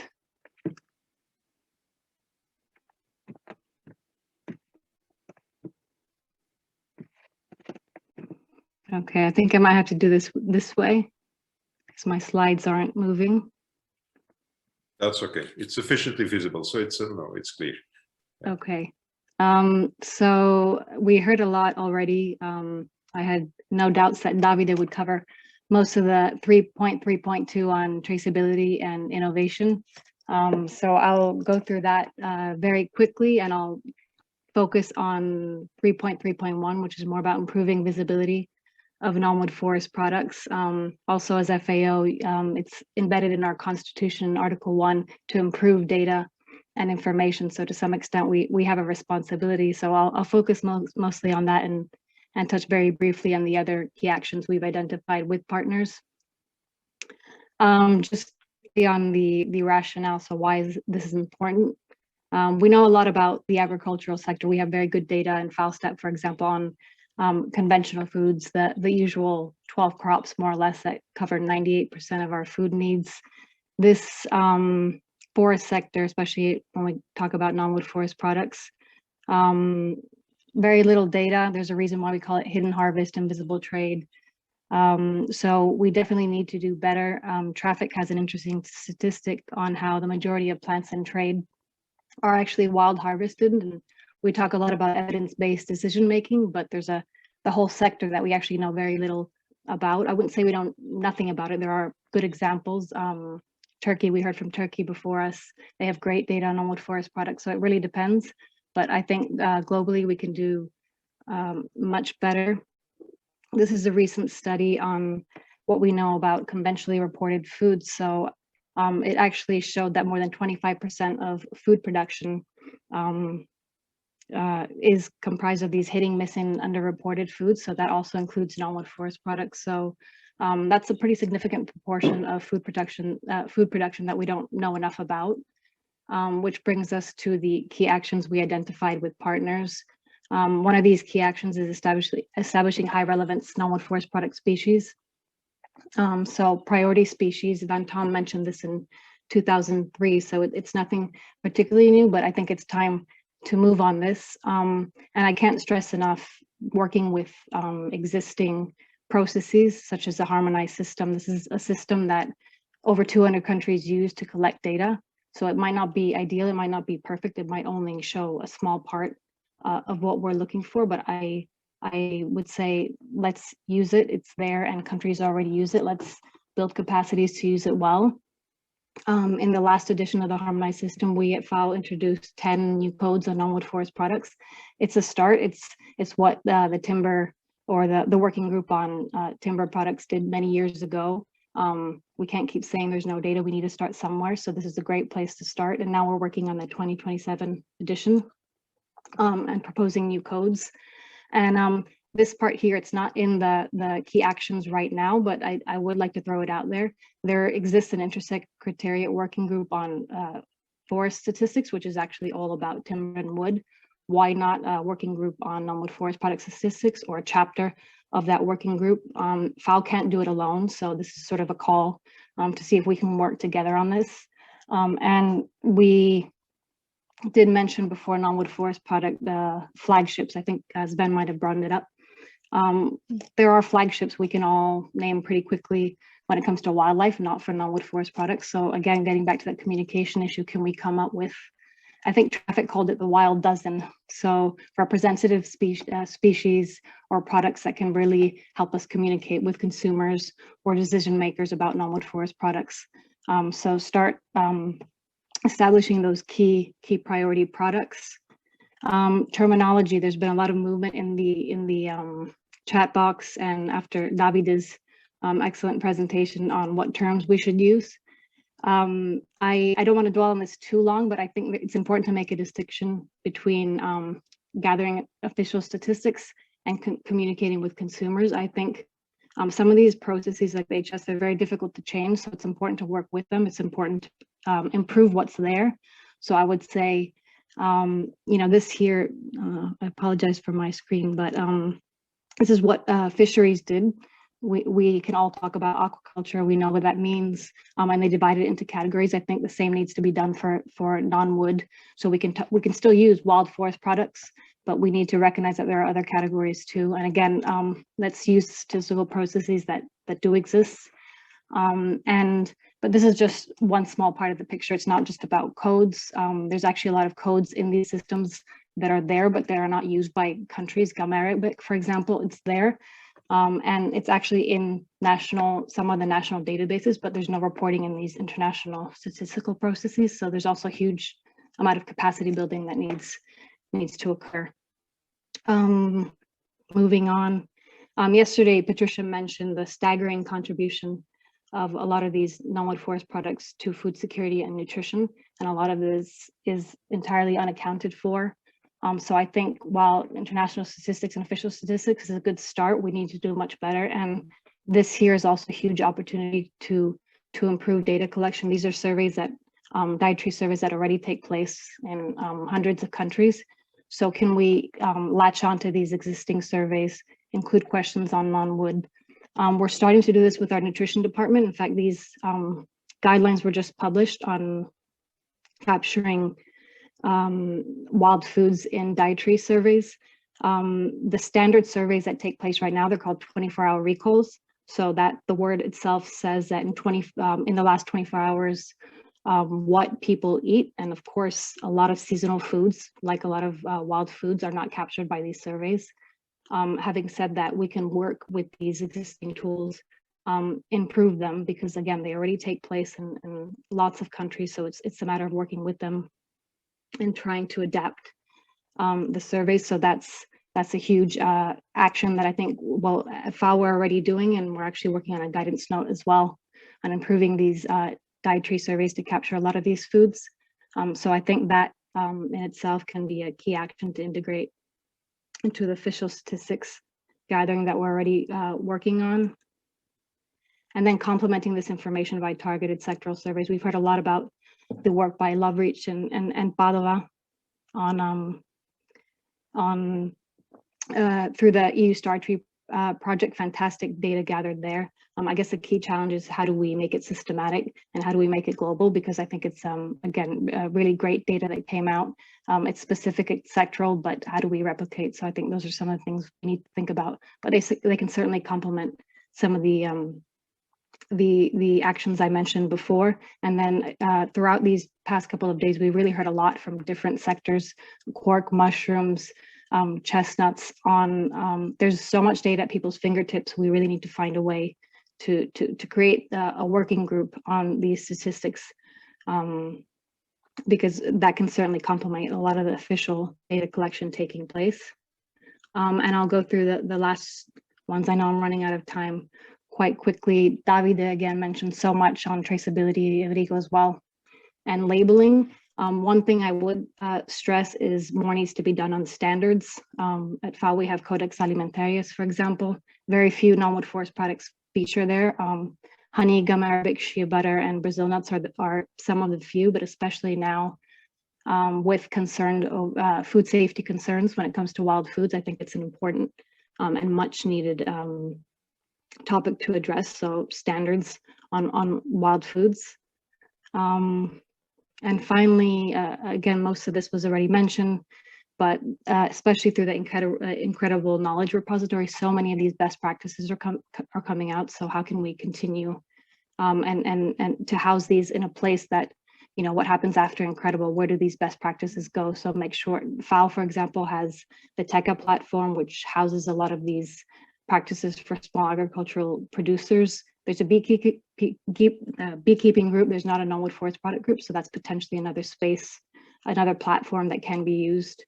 And then innovation, there's a lot of incredible things happening. Citizen science, for example, this here, you can't really see it well, but it's what's happening an institute in Italy using QR codes, so tracking honey from the hive to the market.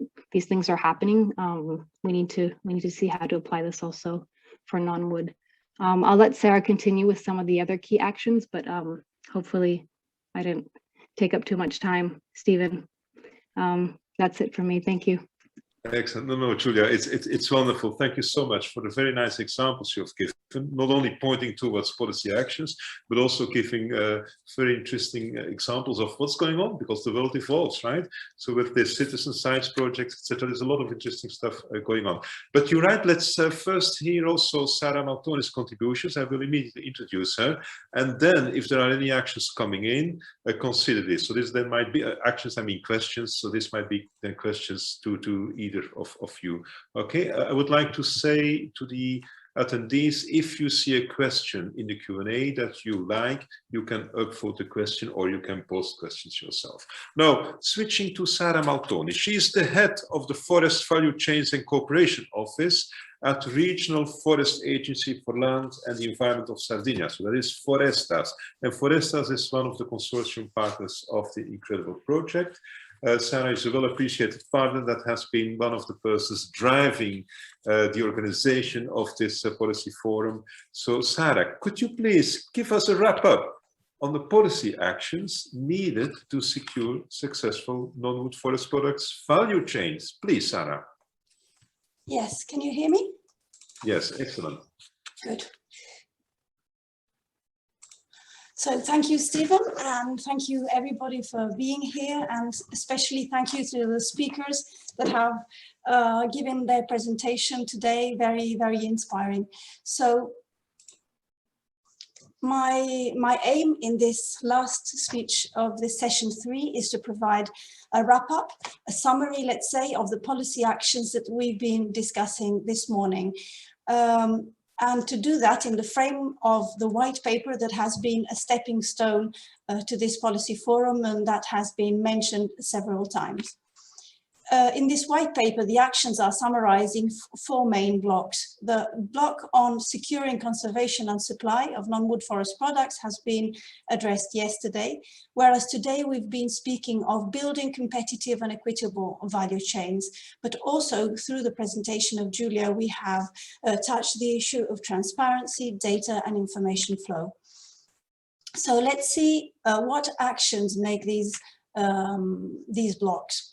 Building competitive and equitable value chains encompass 3 basic domains: developing innovative place-based value chains, but also securing innovation in the field of fiscal and labor policies, and promoting a greater equitability along the value chains with a fair share of profits, especially for primary producers.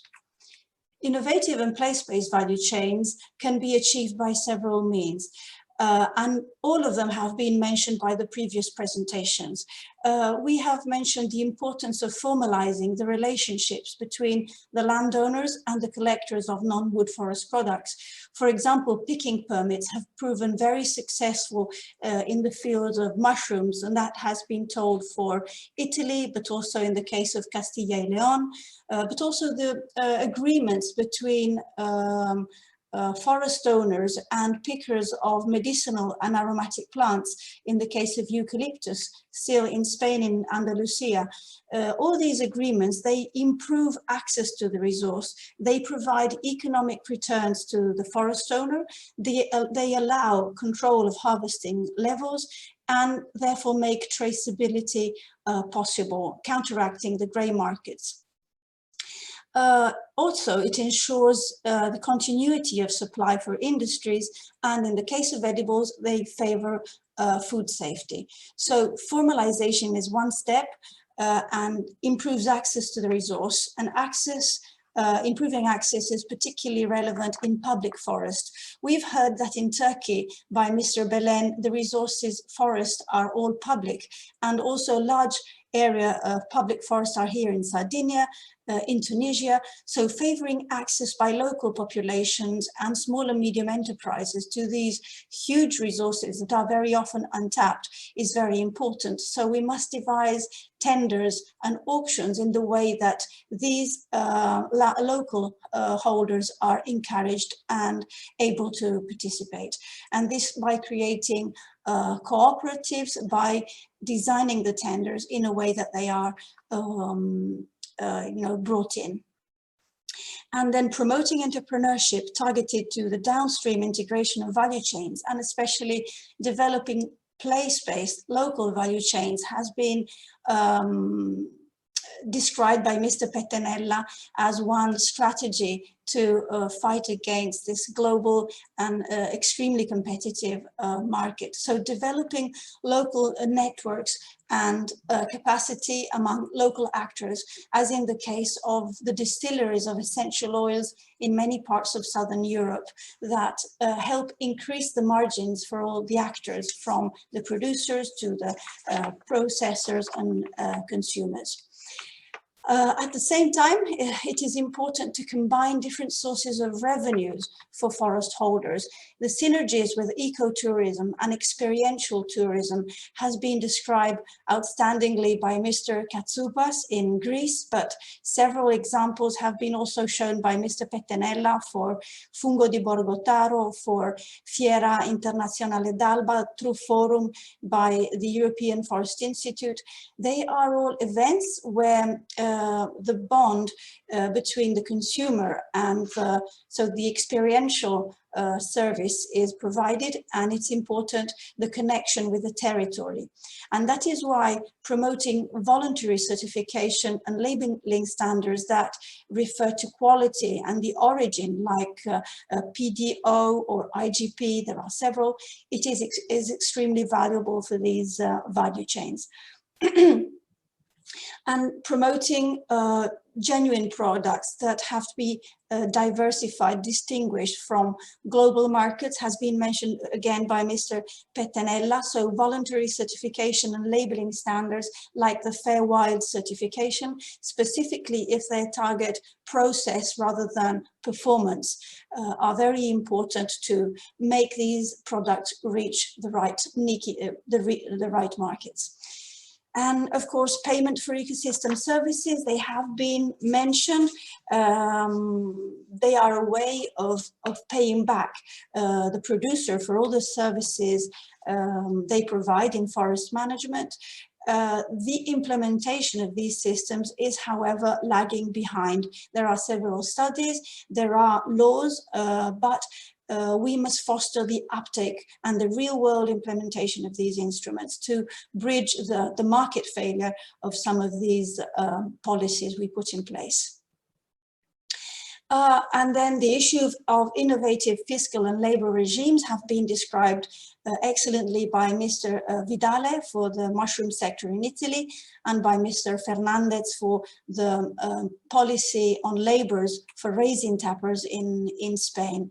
The prerequisite of these, the precondition, let's say, is that the rules must be very clear. Uncertainty leads to grey markets. So we must make very clear in regulatory terms what are the bureaucratic burdens, though smart, but bureaucratic burdens and the tax thresholds that the producer has to comply with. If he is a farmer or a collector, if he's a professional or non-professional, rules must be pretty clear if we want a traceable economy and to favor mandatory registration. Of course, these have to be adopted at the national level, like in the case of the law 145 adopted in Italy, which Enrico referred to, but there must be also a harmonization, a coherence across European countries to avoid cross-boundary distortive effects, like in the case of VAT or CAP measures. And finally, the equitability and the role of producers' organization. They are very important to stimulate, strengthen, and build the capacities of producers to have a greater negotiation power with respect to intermediaries in the market in the glass hour shape that Davide Pettenella showed. And they are important steps to increase also the transparency. There are tools like platforms, this is CMEF in Portugal, price observatories that are proving very effective, for example, in the cork sector in Portugal. And these are flagship initiatives that are being promoted for cross-boundary contamination in Italy, Tunisia, and France. Then with Giulia Muir's presentation, we just gave a glance at the very, very important issue of transparency. Giulia has brought in all the knowledge and experience of and role of FAO in the visibility of non-wood forest products. Traceability has been mentioned also as a key important step, and access to data. These are the three main domains in our view for transparency. And the visibility has been addressed by Giulia with reference to the species, the surveys that need to be done in a systematic ways. In terms of traceability, we can rely on mandatory traceability for food goods, for non-wood forest products, which, however, are not yet fully enforced, or we can devise smart due diligence systems, possibly based on the knowledge that we gain through the EUTR on timber. And we must encourage voluntary certifications that usually have a precondition traceability, and we talked about the importance of the guarantee of origin in that. Also, Giulia mentioned the labeling, smart labeling, QR code and apps for closing and making a closer connection between the final consumer and the producer. And these are also innovations that we should be looking into. And finally, we must facilitate access to data, production, commercialization, and trade. If we want entrepreneurs to enter the non-wood forest product value chains, we must give them some information, reliable information on what are the conditions of these markets. And in this success cases, disseminated through platforms like the OPLA database of the European European Commission, by the nature-based solutions database, but also the incredible knowledge repository on success cases for non-wood forest products are a very useful tool for this cross-contamination among countries and among sectors. And with this very short overview, I'll close my presentation. I thank you for your attention, and I wish you have a very interesting forum. Excellent. Thank you so much, Sarah, for introducing us to the actions or explaining the actions. I would like perhaps to mention that these actions, so the ones that Sarah has mentioned, are quite clearly described and explained in the white paper. There's a whole section on basically this value chains and on transparency. I see that in the meantime, we have a question, and I think Sarah Adams is working to give that person the right to perhaps ask a question in person. Are we ready for that, Sarah? Yes, Sylvia Stefanelli, I just gave you rights to ask your question live. Even though your question's been answered in the question and answer by several of the panelists, I think it's interesting to bring this one to the attention of the forum and have maybe some responses from the panelists live as well. So let me see. There you are, Sylvia. Great. Okay, can you hear me? Yes. Okay, thank you for replying very quickly. Yes, my question was about we are aware now that there is an increasing pressure on the European forests coming from climate targets, from renewable energy targets, bioeconomy. So I wonder whether in the long run, up to 2030 and 50, which are the two climate targets set up by the European Union, there will be a conflict in the use of forest resources, given the pressure on these increasing targets, particularly on bioenergy and the bioeconomy, but also carbon sequestration, because we are asking more and more to forest in terms of being strengthening the carbon sink. So what's your position on this? Will European forests be able to deliver all these services, including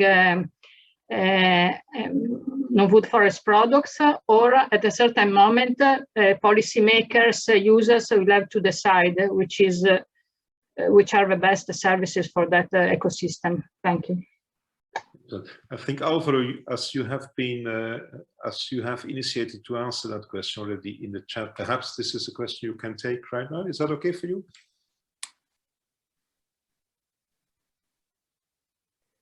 You're muted, Alvaro.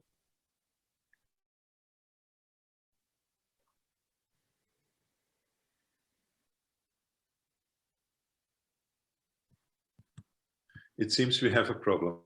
Yeah. Okay. He's not muted, but we don't hear his audio. Inacio's got his hand. Let's switch to Inacio, who has raised his hands. So Inacio, would you like to react to this? Yes, I will very briefly. I think this is a very relevant question. It came also yesterday. The question already: can we put so much burden into the forest? Can we supply everything? And I think if we look at the bioeconomy in general, it's clear that we cannot replace all we do with biomaterials. But especially there are many bulk commodities that we cannot replace. We cannot do energy with the forest, but we can replace many other things and value products and really contribute to the economy. So of course the balance is difficult. My only reflection was here that if we consider the enormous expansion of Mediterranean forests, since the turn of the century, or even since the end of World War II, when we started the fossil-based economy in a different dimension. Forests have expanded maybe from an average of less than 10% of forest cover in the Mediterranean to maybe an average which is approaching 50% now, and in some cases is above. So we really have expanding forest resource, and we have not found the balance to manage this forest now. And sometimes it's wildfires that is putting the equilibrium back and generating also great emissions. So we really need to find innovative ways and find a good equilibrium between managing our forests, preserving them, and reaching a system where these services like wildfires or consumption of water, excessive consumption of water in certain catchments can be managed. And for this, all these value chains based in non-forest products can really play a magnificent role. So we really need to balance biodiversity, water, wildfires through good value chains that allow us to invest in the forest. So I was saying yesterday that Mediterranean forests are a sink of resources, and we're not even able to manage them. So we really need to overcome this. And of course, this needs to be done with use and not abuse, as our early morning speaker told us before. So of course, we need some barriers. We need to be looking at it. We need core sustainability principles here, and we should avoid commodities with high demand in terms of biomass and low or land use and low climatic and economic impacts. We should go to the top of the pyramid where we produce climatic services and jobs, let's put it this way. Excellent. Thank you so much for this intervention, Inácio. I would like to say to Álvaro, if you feel that the settings have been restored, just signal it, and then we will be more than happy to give you the word. In the meantime, let's go to Sven Walter, who also signaled that he wanted to make a statement. Sven, please go ahead. Yeah, thank you, Stephen. And just to echo what Inácio said, I mean, we are talking a lot about the bioeconomy. We are noting that there's an increased demand in forest product. We have some information, for example, on wood, on pellets, which are increasing. So there's an increasing demand, and we need to know what is the projections of future demands and also of supply. So I think there we need to have more information, more scenarios in order to see what policies should be in place, and of course how to promote a cascading use of forest products, and non-wood forest products should definitely be part of it. And I would just also to echo what my colleague Julia mentioned, and which we discussed also with different colleagues before, that with regard to the wood products, where FAO is managing, for example, the yearbook on forest products and on wood statistics, we have a working group which brings together, for example, the European Commission, Eurostat, the International Tropical Timber Organization, and the United Nations Economic Commission for Europe as a statutory body in order to advise and provide coordinated data. And that is something we could indeed think about, how to join forces when it comes to non-wood forest products. And so if partners, if institutions are interested to collaborate on this, it would be good to join forces. Please, contact us, and probably also, colleagues from EFI. We discussed it through, for example, Silver Mediterranean, which is a useful platform, but we could even think it at a global level and see what is the data available, what could be the flagship products, as we called them before, to get better data, because again, only together, and if we provide the evidence together, we can convince the statisticians to include it, and we are happy to support this and work with participants and institutions on this topic. Thanks. That's excellent. Thank you so much, Sven, for this. Ladies and gentlemen, as a next step, I would like to proceed with the following. So you have been introduced basically to several of the actions that are part of the topic of today, so the value chains. Sara Maltoni also mentioned a couple of additional actions. What we would like to do now is a short survey, and I will initiate my screen and then at the same time explain what the purpose is. Yes, so basically we have these actions, and we have two main reasons why we would like to have your opinion on these actions. So the white paper proposes actions to build competitive and equitable non-wood forest products value chains and to enhance transparency, data and information flows on non-wood forest products. So we have presented to you 6 actions today. I will show them immediately. The question we have for you is the following: how do you rate the estimated impact of these actions relative to each other. So if you feel that one of these actions, and I will show them here, so if you feel that some of these actions are not important, then you have to signal it. So you can signal, no, I think this is not going to have any impact. It's important for us to know, because maybe we made a mistake in formulating and selecting these actions. But at the same time, you can rate each of these 6 actions. So the first 3 had to do about the value chains, and the final 3, invisibility, traceability, access to data, are the 3 final ones that Sarah has mentioned. So these are the 6, and we would like to have your scores on these 6 actions. If you think the action is not important, you can give a low score. If you think it is highly important, you can give a high score. How to do this? Well, please go to Woo Club, and I hope that somebody is putting even the reference or the link, the web link in the chat. I can't do it right now. Yes, I see the link is already in the Woo Club, but it says Wool Club. There is a mistake.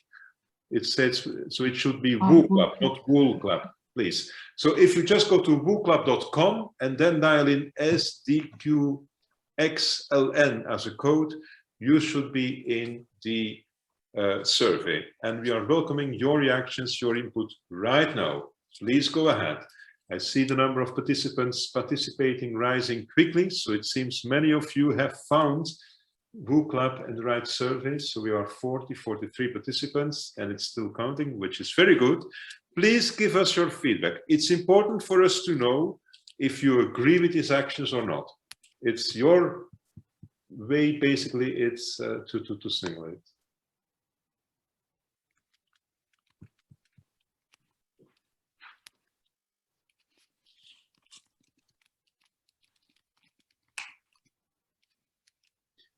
So it might be that on your screen, you need to scroll to see all 6 actions.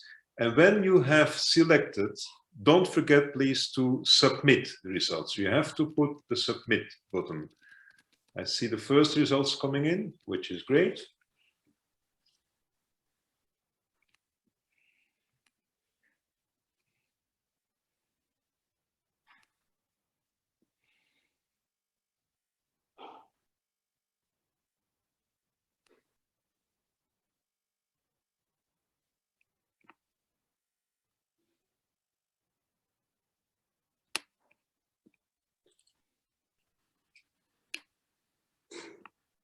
I give you 2 more minutes to finalize, to cast your votes.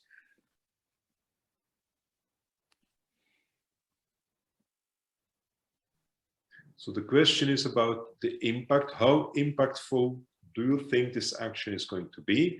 And that obviously presupposes that we will be able to implement the action. So it's about the impact.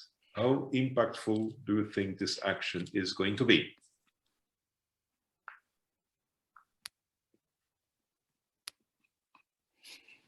We have almost 50 persons that have completed the survey, which is great. And we still keep on counting. We have 72 participants participating to the survey. And I will give a little bit more time to see if the number of people that have finished the survey, and please don't forget to push the submit button, otherwise your vote is not counted.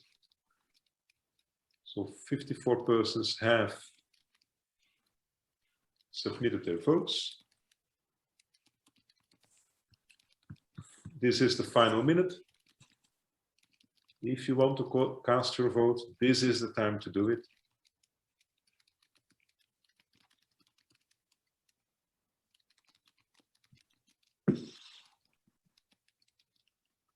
"30 seconds left.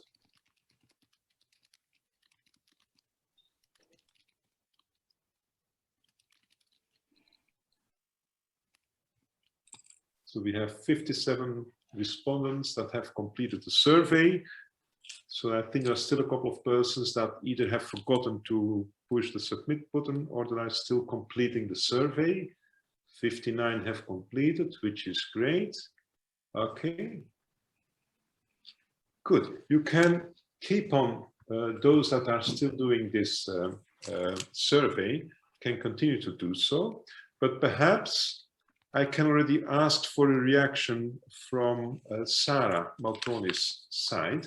So we see that several actions are around 5.5 level, I would say. One action is slightly higher. It's on improved visibility of non-wood forest products. And one is slightly lower, but still a high score. So that is equitability and the role of producers' organizations. But that's what the score says. How do you feel about this, Sarah? Well, it seems that the last three actions, which form the transparency issues, are perceived like more important. They all have a higher score than the rest, the first three actions, group of actions, let's say, which means that all the participants feel that the lack of data, the lack of information flow, and transparency, and the connection probably between the consumers and the producers through appropriate labeling and the clarity through appropriate coding. They want to know more. They feel this lack of data.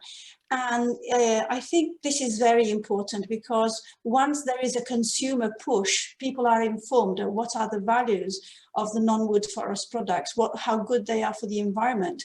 They can promote responsible purchases, and this probably will trigger then in a second round the value chains. And there in the value chains, of course, we will need to be ready with I see now 5.5 equal between the fiscal and labor regimes and local value chains.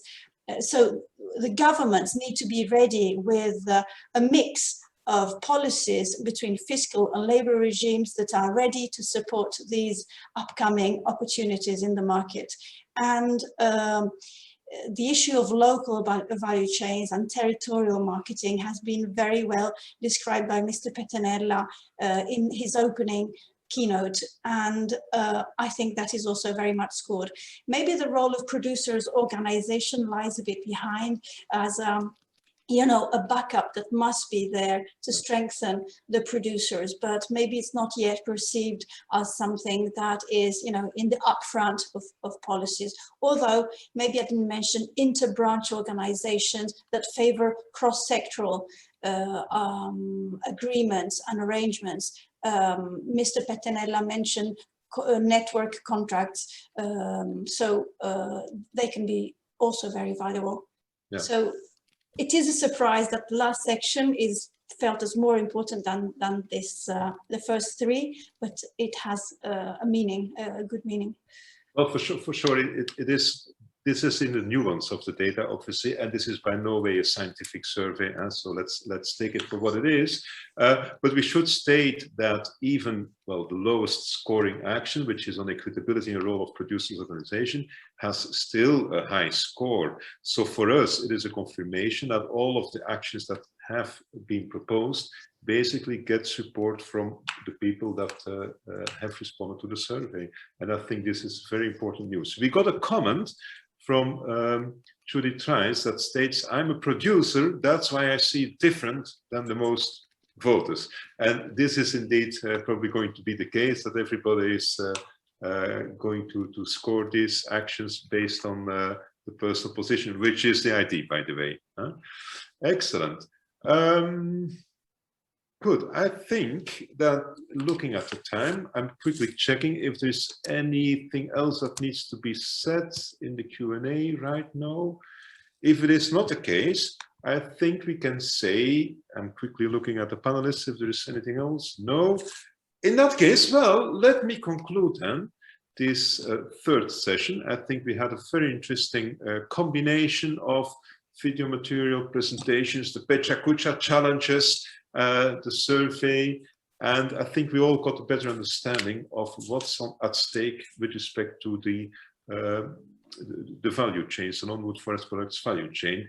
As a final, before sending you off, as a final question, I would like to remind you that we still have this manifesto that is going to be discussed in the next session, and we are still welcoming your comments your contributions or your suggestions until 2 o'clock this afternoon, because we will need a little bit of time to go through all the comments. We already had some contributions and we're very much grateful for that. I see that Sven probably wants to make a statement on that. So please, Sven, I hand over to you, please. Yeah, no, just because you just mentioned it. Thanks a lot for the inputs we got already. We are going through it. We may also reply to you on this, and then we will get back to you in session 4. So again, thanks a lot for the inputs provided. Excellent. Well, that being said, I would like to thank all speakers for the excellent efforts and input. I think we all enjoyed this. Thank you so much also for being with us, dear attendees. Without you, this would not make much sense, obviously. Huh? We thank you for your energy, for your questions, and we hope to see you back 3 o'clock this afternoon. Goodbye.